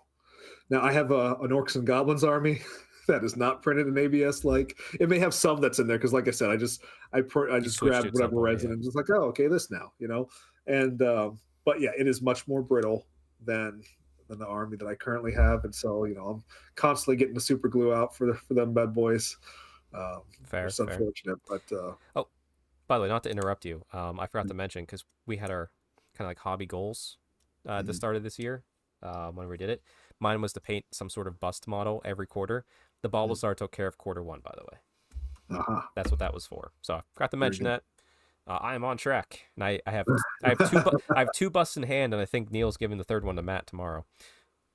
I will give it to you when I see you. Oh, gotcha. Yeah, we'll see you later on. So, that's fair. Yep, it'll be done. So, yeah. So the resin type matters a lot, and then really just the thing you want to do too is when you find these 3D printing companies. So like I talk about Last Sword miniatures. There's also Highland miniatures. Like if you're looking for old world type sculpts, really good, lines that, you can kind of, they're not exactly 1-to-1 because if they were, they'd probably be shut down. Yeah. So, right. But they're close enough that you go, I know exactly what that is. It's not like a stretch, like you're bringing something to the table. You're like, oh, what is that? Like, it's clearly an elf spearman, right? It's clear. And it kind of follows the same kind of theme, right? As what the GW ones do. There's the eagle, there's the dragon mage, there's the whatever. Last Sword miniatures, one of the things that really bugs me, and I actually even wrote them about this because I wanted a reason, like why is their dragons, their arms are just the arms of the wings, they don't have arms otherwise, right? That's a wyvern, we all know this, right? Except for them. Their argument is in their fantasy they like to put a little bit of, they like to think about physiology, right? And so they're like, this is like where the wings are on birds and everything is where that's actually the thing's arm, right? That's how it just evolved, is now it has a wing instead of arms, right? So that's like that was their argument. That's the way they want to do it, and that's fine. Okay? It's incorrect, but it's their art, and we have to respect it. Because you know what I can do? I can go find some dragon arms and scale them to the size that I want and pop those bad boys on the side of it. And now I got a dragon with arms. So, perfect. Right? A little bit of green stuff work for those of you who are inclined. But anyways, that's that company. There's different companies that'll, do whatever. It's whatever flavor you want. It's all out there. You can find things on. I say one of my favorite, because granted they also do printing, but you can buy STLs. I just want to shout them out. Raging Heroes. Raging Heroes. I love their Dark Elf line specifically. Because they will do, because when I was making Dark Elf cities allies for my daughter's cane, I wanted them to all be female to just fit the theme of the army. So they make a nice female line for, executioners, essentially stand-ins, just spear elves, all that sort of stuff. So, and they it's not just that, they have male too. So it's just, they are beautiful sculpts. The only thing is, I would say I kind of wish I have bought the STLs and like had someone like you print them. Because these are good. They're the resin, like the bendy resin, not bendy, but like not fragile. Sure. Yeah, but they print in true scale as opposed to the heroic, so they don't really fit. They fit the army, but they're just a little smaller. So they're the underfed elves that couldn't be witch elves, essentially. Right. Yeah, and what I'll say too about STLs and particular companies, right? You will get, just like GW, you'll get what you pay for. Yeah. Okay. So GW. So 3D printing STLs, right? Yeah. You will find STLs that I will argue are sometimes better quality than something that GW has. Oh, sure. Yeah. Sometimes on par, and sometimes much, much, much worse. Yes. And if you paid nothing for it, chances are it's worse. So you get what you pay for as far as your STLs. Like Raging Heroes are a little bit more expensive for their STLs and things like that, but they're good models, right? They're highly detailed, right? Last Sword miniatures, Highland miniatures, you're going to pay a little bit more for the STLs. Now, the STLs are like an expensive one would be $20. Yeah, and right? that's for like some huge kit. Like here's Right. here's So my that's, Marathi but standing. again, you're printing it, Yeah. So that's where the STL comes in, and that's nice, right? So it's going to save you money. That same model might cost you 130 from GW, right? So now you with the cost of the resin, now the cost of the printer, the cost of everything you had to do for the setup and everything else like that. It's not an immediate like, oh, this is so much cheaper. Over time, it is. Over an army's worth of models, it is, right? Yeah. But like the initial investment that you have to do is significant, right? So if you buy like a $300 printer, you buy, How a much is couple. resin? We're buying this resin like for Um, this bust. Like if let's see, if I get a 2,000 milliliter jug, which can print a whole lot of models, okay. probably print 3/4 of an army off of just that, depending on what you're printing. Um, that costs about $50. So now we're at $350. You're going to have to, like, I can't stress this enough because I did not pay enough attention to this when I first started 3D printing, is you need good ventilation. All right. Oh So well, I yeah, learned yeah. the There's hard that. way. And, I started doing research. I'm like, oh, this is not good enough. They do, like, a lot of the printers have these little, like, carbon filters that come with them. Hmm. And because I did not understand enough, I like, oh well, this is good, and I'll put it underneath the window and all this kind of stuff, and we'll air out. No, you need something blowing. Getting it away from Like the you need like an enclosure over top of your resin printer, and then you need something actively blowing out from it when it's running. Okay, so please have good filtration and all that kind of stuff. There is some toxins that you're dealing with. You don't want to directly touch resin. If it gets on you, it's not like I'm going to lose my hand. It's not like that. yeah. Okay? But at the same time, you can, like, if you repetitively touch resin, like a It's lot not of it, right? not good. Yeah.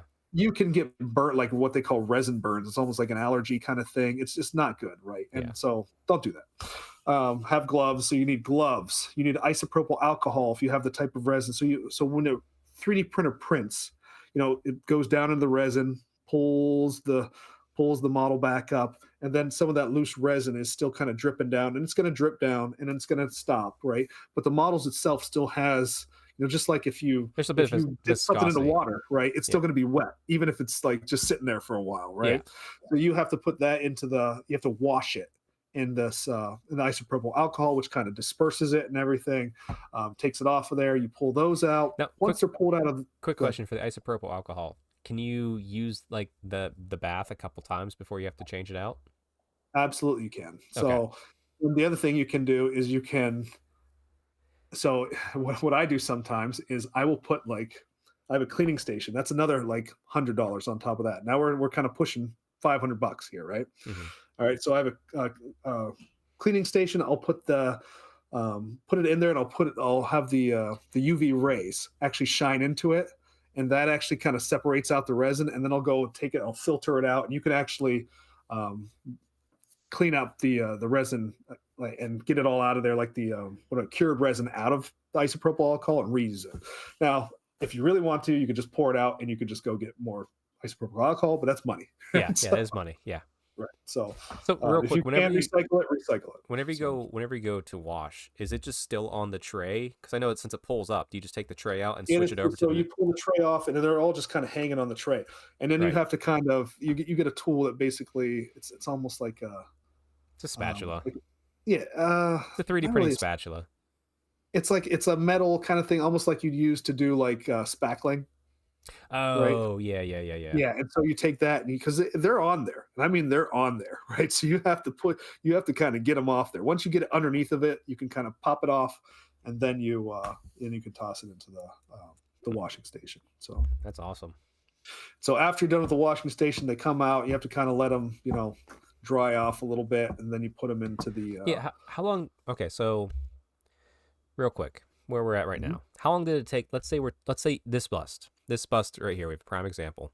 Uh-huh. How long did that take to print? Well, depends on your printer, Well, right? no, So the new, yeah. Okay, sure. No, go ahead. You're doing. so Yeah. so if you have some older versions of printers, that thing's probably gonna take about 6 hours. Okay, for Okay. older ones. For the newer ones, so I have a Saturn IV Ultra. That bad boy finished in about 3 hours. So it's about half the time, Okay. which is huge when you're Yeah. printing. Yeah, That's time is money a with it. Exactly. right, so it's like, I mean, especially if you're doing this on a scale where, like, a lot of people are buying the licenses to actually sell this stuff or something like that. Sure. I don't do that. I don't sell it. So but I still want to, like, I don't want it to be running all night. It doesn't really matter if it is, but I don't really want it to. Like, Right. if I want something to be printed, like, I can go start my printer, go up, watch a movie, right, and Come then back come and it's back done. down, it's done. Like, that's cool. Okay, so let's say I'm buying the same printer as you, so I got 3 hours. How long Mhm. for the wash? The wash does not take that long. Okay. You set it for, like, I don't know, 5 to 10 minutes, like in the curing station, will wash it all off, And pull it then back up there. drying, let's say an hour, just to give it time. So no, I mean, isopropyl alcohol actually, like, Oh, it that's true. evaporates very quickly. So the drying time, like, or you could actually get a paper towel out. Like, once it's cured, you can touch the resin. Right now, Oh, I okay. still use gloves and everything, right, until the isopropyl alcohol is all gone and taken care of, right? And then you can put it into the curing station, and then you cure it, and then it's you don't need gloves or anything like that. Once it's fully cured, you're good to go. Oh, okay. Nice. Okay, so yeah, Yeah. I wasn't sure if the washing took longer because of the UV lights and everything. So you really So the print time is the longest bit, the really. print time is by far the longest time, by far. Maybe certain sculpts that you have to add up different supports to. Maybe Yeah. that takes like a half hour or something until you or, Yeah, well, that's where the hobby comes in. The hobby of it really is taking the miniature, adding the supports. Like, you can get really far into the weeds with this stuff, yeah. where you can. This is starting to get into it, Yeah. but so the print in the program, you can actually, there's like a bar where you can kind of slide it down, and you can watch as the model kind of disappears, and you can kind of see how the model is being built by the printer, which I think is That's fascinating, really right? cool. I think the whole thing is, like, really cool. It's like, it starts it as this just goop, and then, like, you have this highly detailed model. I like, it's amazing, right? And so you can get into the details of, like, trying to find any of, like, the imperfections, making sure you don't find, like, islands on the STL, Hmm. right? Because islands have to be supported. Right. So, like, you'll see the model is inside of all these, like, little supports holding it up, like, almost like the scaffolding on a building you see being under construction, right? Right. And those things are attached very lightly into the model, and then you kind of rip those off gently, Yeah. hoping not to break anything on the model as you're doing Yeah, it. they're very small And connection points. right. And so, and those you can set to light, medium, or heavy. I always do light, so it's like a little less impact on the model.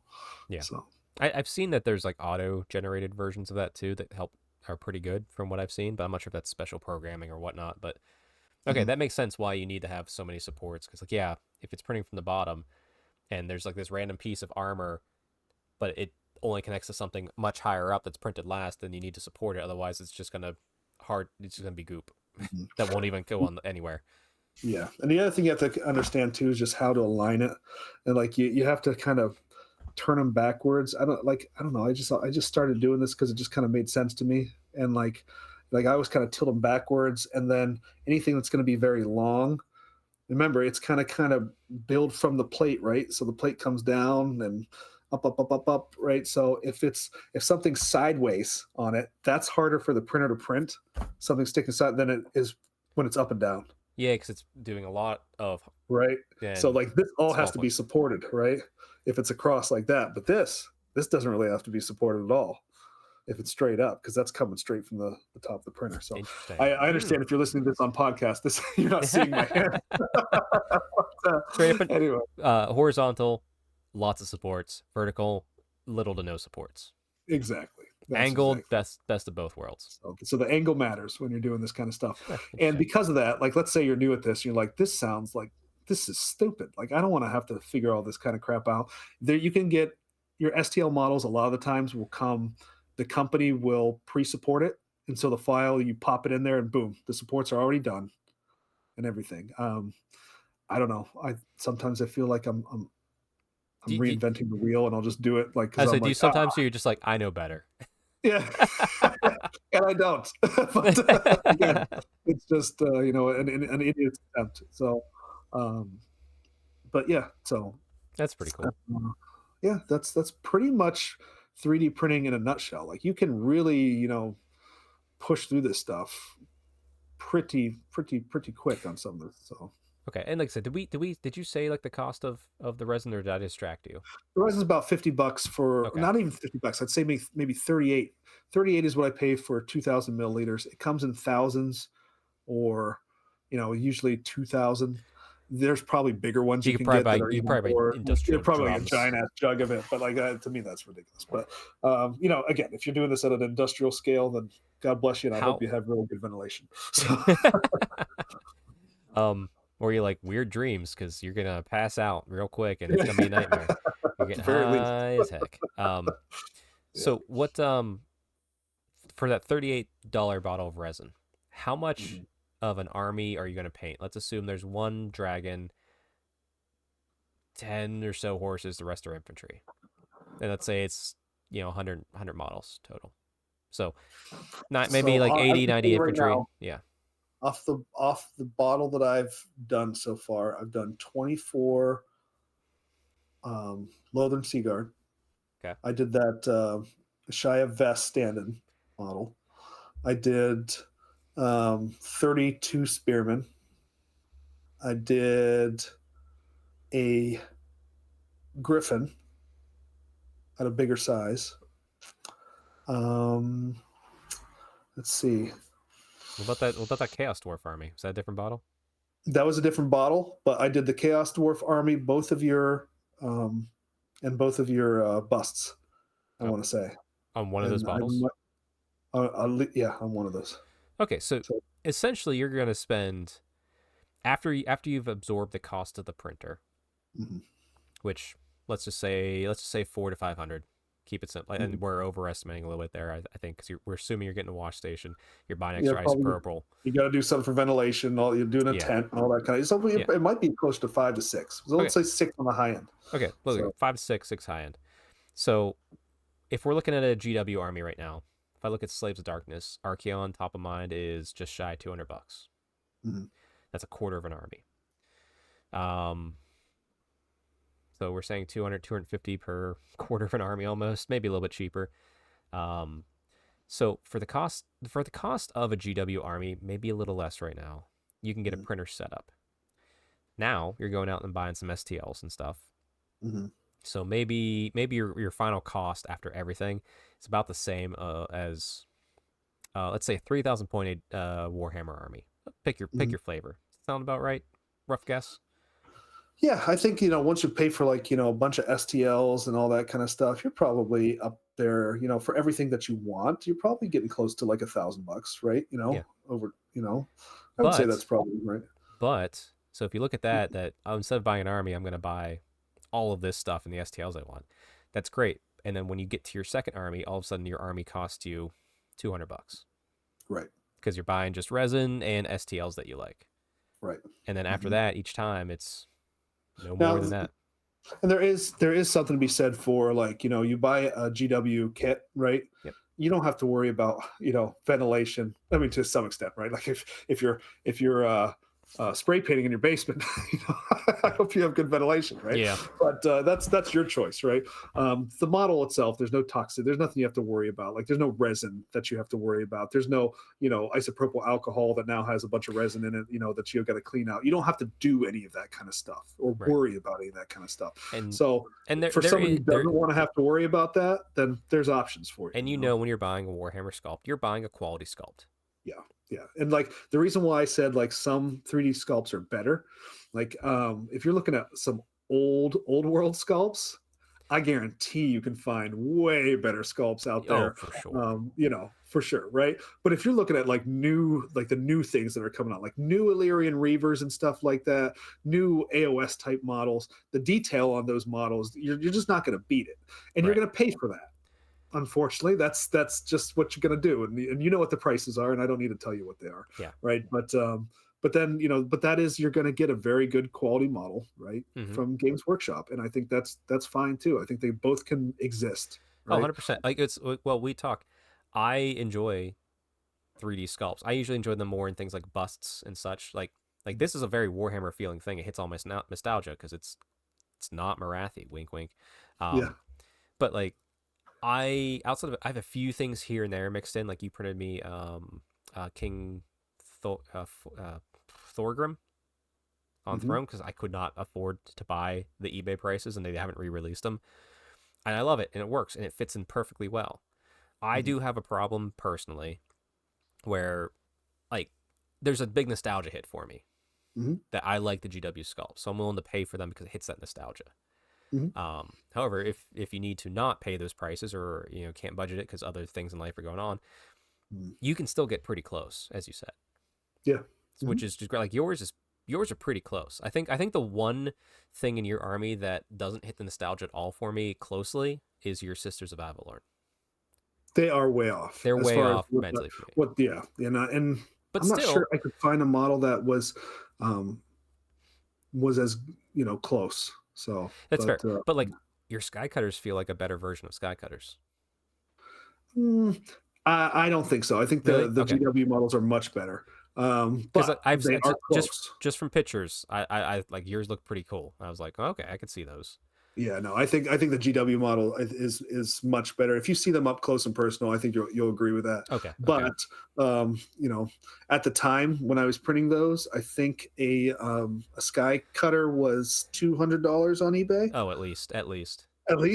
Yeah. So I know it's actually when I bought my original Old World Elf edition, I have like the high elves to add to my current elves.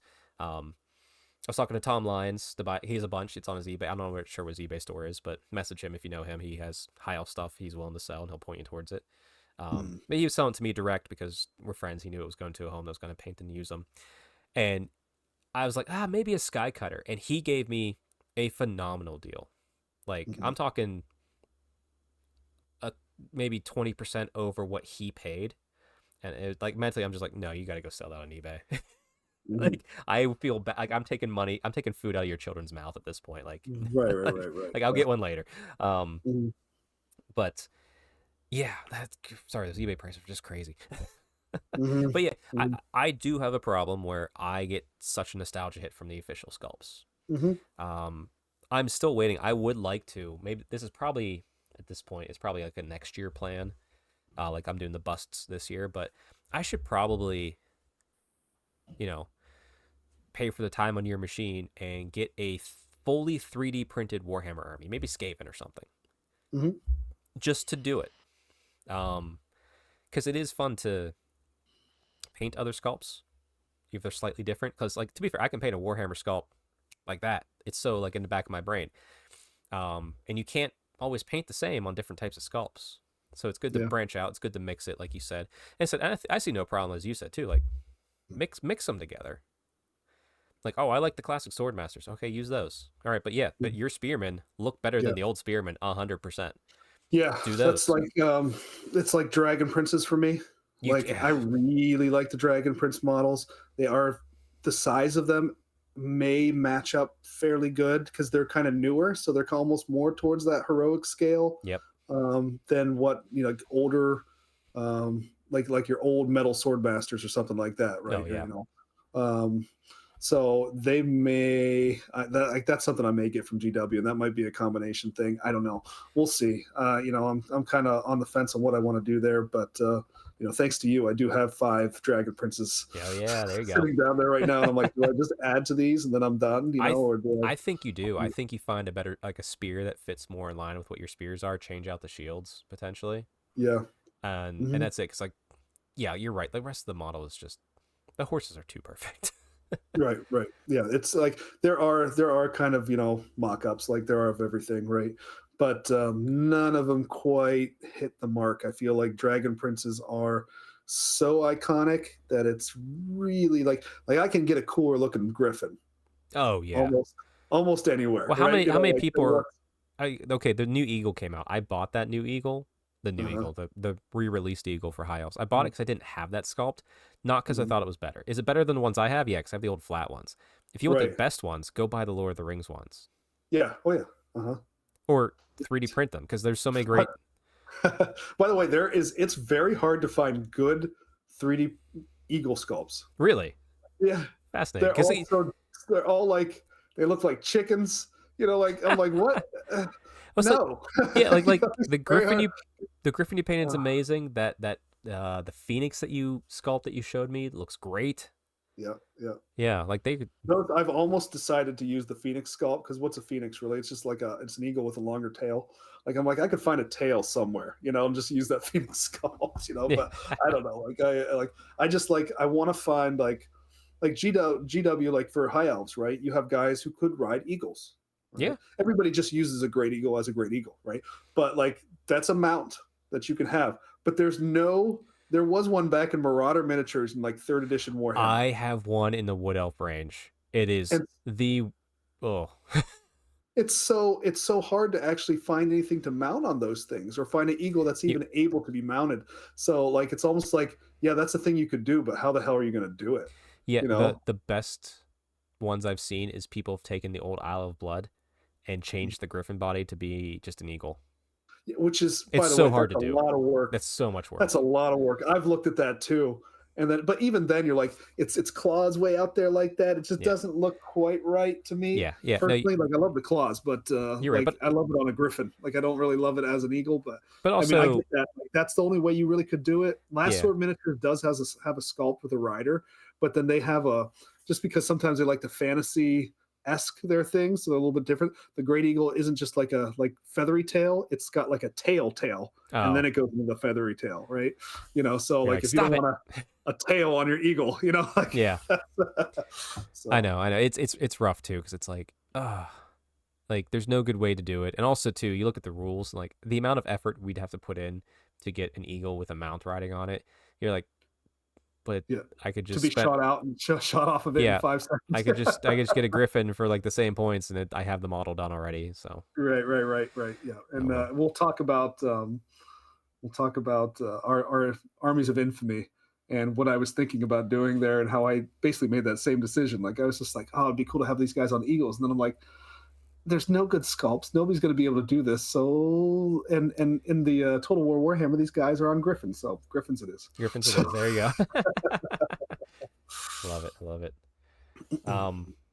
Yeah. Any other thoughts? I think you did a nice little high level there at the end. Is there any other thoughts you want to hit before we wrap it up? Because I feel this is a good entry point into like what does it take to be a 3D printer, yeah. And how can you use it without, like I said, I'll be very obvious. Ever since Neil's a 3D printer like advocate, not once is he just like down with Games Workshop. He's like, no, I just want to print what I like and then buy what I like when I can with those things. It's Mhm. like it's a harmonious world that can exist together. They both can exist. And what I will say is And you can still do like fully opposite one way or the other. It's perfectly valid too. they're both going to exist. This Yes. technology is only going to get better. It's only going to become more accessible. Less of the things that I talked about, like toxicity, things like that, that's going to get easier to manage as the technology improves. Mm-hmm. It's going to get easier and easier and easier. This is not going anywhere. Okay, Yes. so I'm sure Games Workshop is aware of it. As we Well, talk about, they like in business, like they utilize 3D printing in their studio. That's been known for whenever they're printing their sculpts for like first paint jobs and like seeing how things look. right, It's a they useful know what tool. a SWOT analysis is, right? Yep. They know strengths, weaknesses, opportunities, and threats. And 3D printing is a threat to Yes. Games Workshop. Make no mistake. Okay, that's taking money out of their pockets, right? I think probably their biggest work because like they have a thing too like me like nostalgia hit. I want their actual stuff more than I want a 3D sculpt. Mhm. However, if it ever gets to be now, here's the problem. It's all legality and all that sort of stuff. But go go to Pirate Bay and get any movie you want as long as you're willing to have a PC that's gonna be full of viruses at the end. That's fine. That's what I have. I might Yeah. have one that's full of viruses, but I get all the movies I want. I don't. I lost that PC in a boating accident. Sorry, feds, if you're listening. But the biggest issue I think for Games Workshop with it is if people start finding a good way to accurately scan in their models. Yeah, and I'm not for that. I'm Like, not I'm for not that at all. for- That's That's I'm not for that at all. And so I'm very happy to give these guys who are sculpting miniatures that, like, an elf's an elf, right? And this was settled in court between Games Workshop a while back, right? Where, you know, they lost and Yeah. they're like, no, you can't copyright what an elf is, right? You can't copyright which is why what a there's goblin is. elves. Right. Yes. That's why there's elves and everything else, right? And that's fine, right? And Yeah. I think that you know, that's It's why Age of Sigmar exists when it comes down to it, right? it's protecting its And IP. there's That's fine. arguments there, but I'm not going to fault a company for protecting their IP. but yeah, no, I don't think nobody should ever just copy something directly off of No, that. if right? you want to That be is- inspired by it and you sculpted it yourself, I think there should be Right. no harm, no foul. right. Like Mhm. that's kind Yeah. of free use in my mind. Yeah, if you know, And again, an elfin armor is an elfin armor, right? Yeah. You know, like And- if it gets too close, then I'll let GW talk to them for that, right? You know, but as long as it seems like it's kosher, you know, then you know I'm going to go ahead and do it, right? yeah, But and to be fair, I think Games Workshop has been nicer about when things have gotten a little too close. They don't just immediately, bam, well, lawsuit. I think some of it comes out of that lawsuit, you know, where Yeah. it's just like, well, we did lose this one, that's the precedent, and you know, it's going to have to be really flagrant for me to want to invest in, you know, going It's- after these people. It's going to right? have to be that whole, like, they Right. clearly just stole the sculpts. Now, Right. unless you're in Russia, and because the Russians are full of these bootleg sculpts, and there's no Yeah. stopping that. Yes, and there have been recasts and everything else floating around since well before 3D printing was a thing. Oh, you know, yeah, that's just... out there too. So, but Yeah. I do not condone any of that kind of stuff. And you know, the thing about STLs, so there's threats to Games Workshop. Like 3D printing is a threat to Games Workshop based on them taking money, people buying 3D sculpts, right, or doing Yes. whatever, right? And for 3D printing companies, what stopped me from giving you a file for free? Right, like Right. there's that, right? So it's kind of like an honor system, honestly. Like it's just like, you know, you buy, like, you gotta, if you're doing this, you need to support these companies, right? Like don't go around, you know, and like support the companies, please, because otherwise you're stealing from them, you know. So Right. Well, is it's like... anybody going to come knock on your door? Probably not, right? But No, you it's know, like this that is- old early times of the internet, like sharing things right. It around. really, it feels like Yeah. Napster a little bit, you know, Yeah. like if you're old enough to remember Napster. Yeah. It's Well, it's like I've given, like, I gave you the STLs for these busts that I picked up and I paid for from Bust Workshop. Mhm. Sure, since you might print one for yourself, but you're not Mhm. out there selling it or anything. You're just like, cool, I got the STL, check, let me know if you want more. Because to be Yeah. fair, I bought the STL as kind of like, I need it for like maybe like 1 or 2 times. Mhm. I'll save it, but like I'm going to forget about it and I'll Yeah. buy the next one off them. Well, and you have- have no way to print it too, so you give it to somebody who can print it for you, Right, right? and I sure, mean, and if you print an next one for yourself, who's going to stop you? I bet even the person doing it's like, yeah, it's fine, whatever. yeah, Like, just Yeah. don't go out and just like start Yeah. printing 12 of them and handing them out like candy. yeah. And a lot of these companies too, they have Patreons, right? And so Yes. you can subscribe to their Patreon, right? And it's a certain amount. Like I know Last Sword Miniatures, I think it was paying like $11 a month or whatever, less than a Hulu subscription, right? You know, so it's like, and then you're getting like almost an army's worth of STLs a month.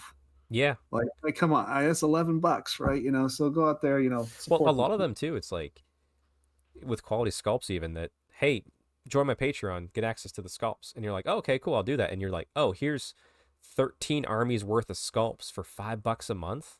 people. Right. Like, okay. Yeah, sure. Okay.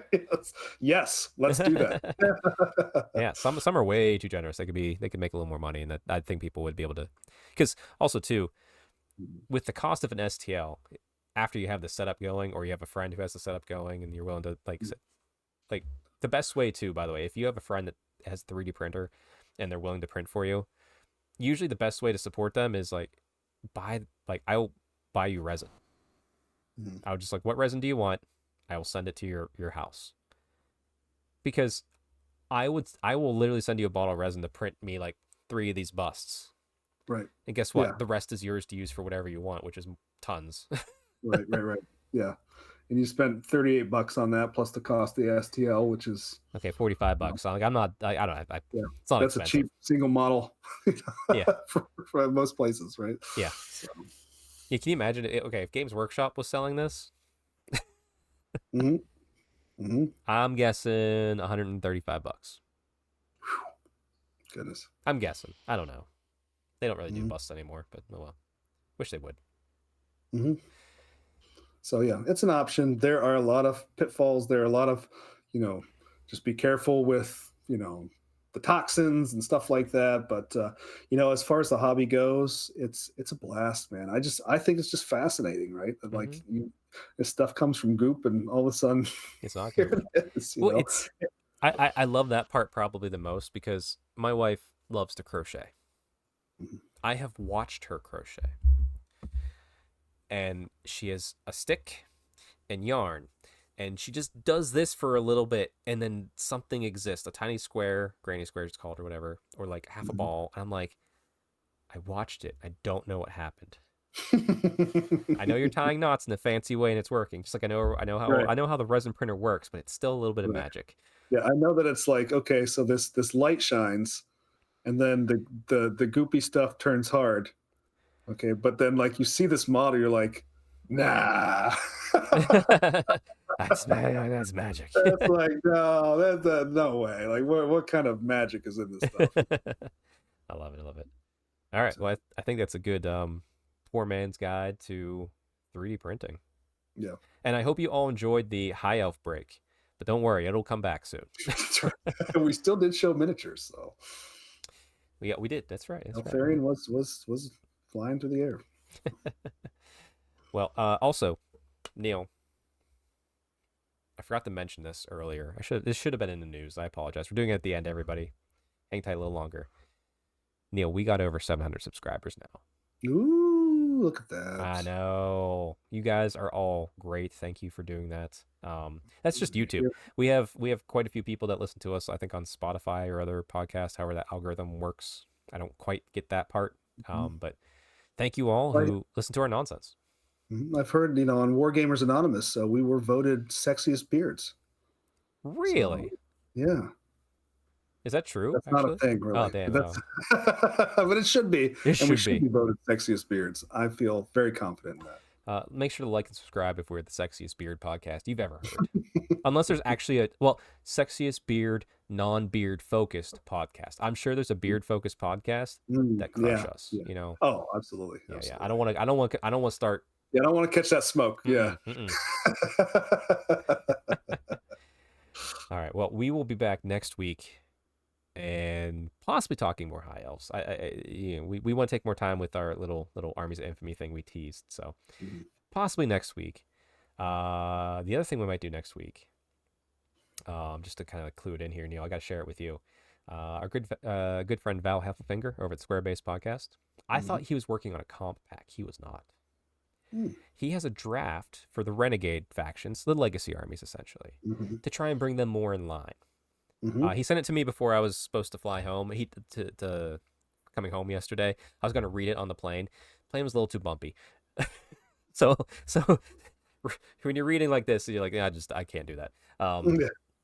But I'm gonna check it out here tonight. Look at some feedback, but maybe you and I will look at it next week. I might ask his permission first. He put it out there publicly, but it is a draft, and I'm not trying to put it on blast or anything. He's open for feedback, but after I give him feedback, I'll ask. Maybe we can talk about that on the show as a potential candidate if our Armies of Infamy project is not ready.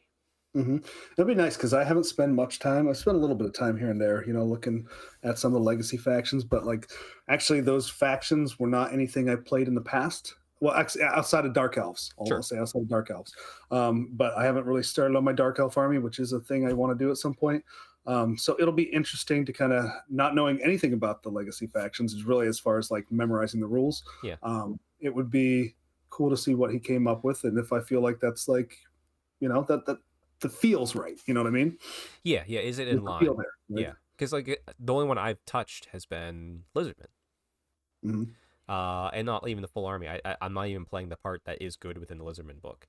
Although it was interesting because within the Tirathi rules pack, the kind of the local comp we use for Old World at the club, we're doing the dice pool again. Well, Lizardmen have one item that kind of ruins that whole system. Granted, it's easy to adjust that item as opposed to the whole thing if it fixes everything else. But it's I didn't even know they existed because no one plays Lizardmen. I don't hear about Lizardmen. The only legacy army I see regularly is Dark Elves. But we'll see. But anyway, that's for next week. For now, go out, buy yourself. What's your printer? Elegoo Saturn 4 Ultra. Yeah, just go buy one of those, put it on a credit card. Don't worry about that. That's fake money. You don't have to pay it back. I've got $30,000 in credit card debt. But yeah, anyway, go out there, and if you are out there near a 3D printer, let us know what type you use too, because Neil would probably like to chat with you. Sure. I would like to be confused and Google it and go, ooh, that's pretty. And if you feel like I'm doing something wrong, if you heard something like, oh no, that is stupid, because I'm on some 3D printing forums, and that seems like that's what most of the talk is there. So it's like, no, you shouldn't do that. You should be doing this, right? You know? Oh yeah. So I'm willing to be told different or corrected on anything. So please let me know. Let us know. All right, buddy. We will catch you next time.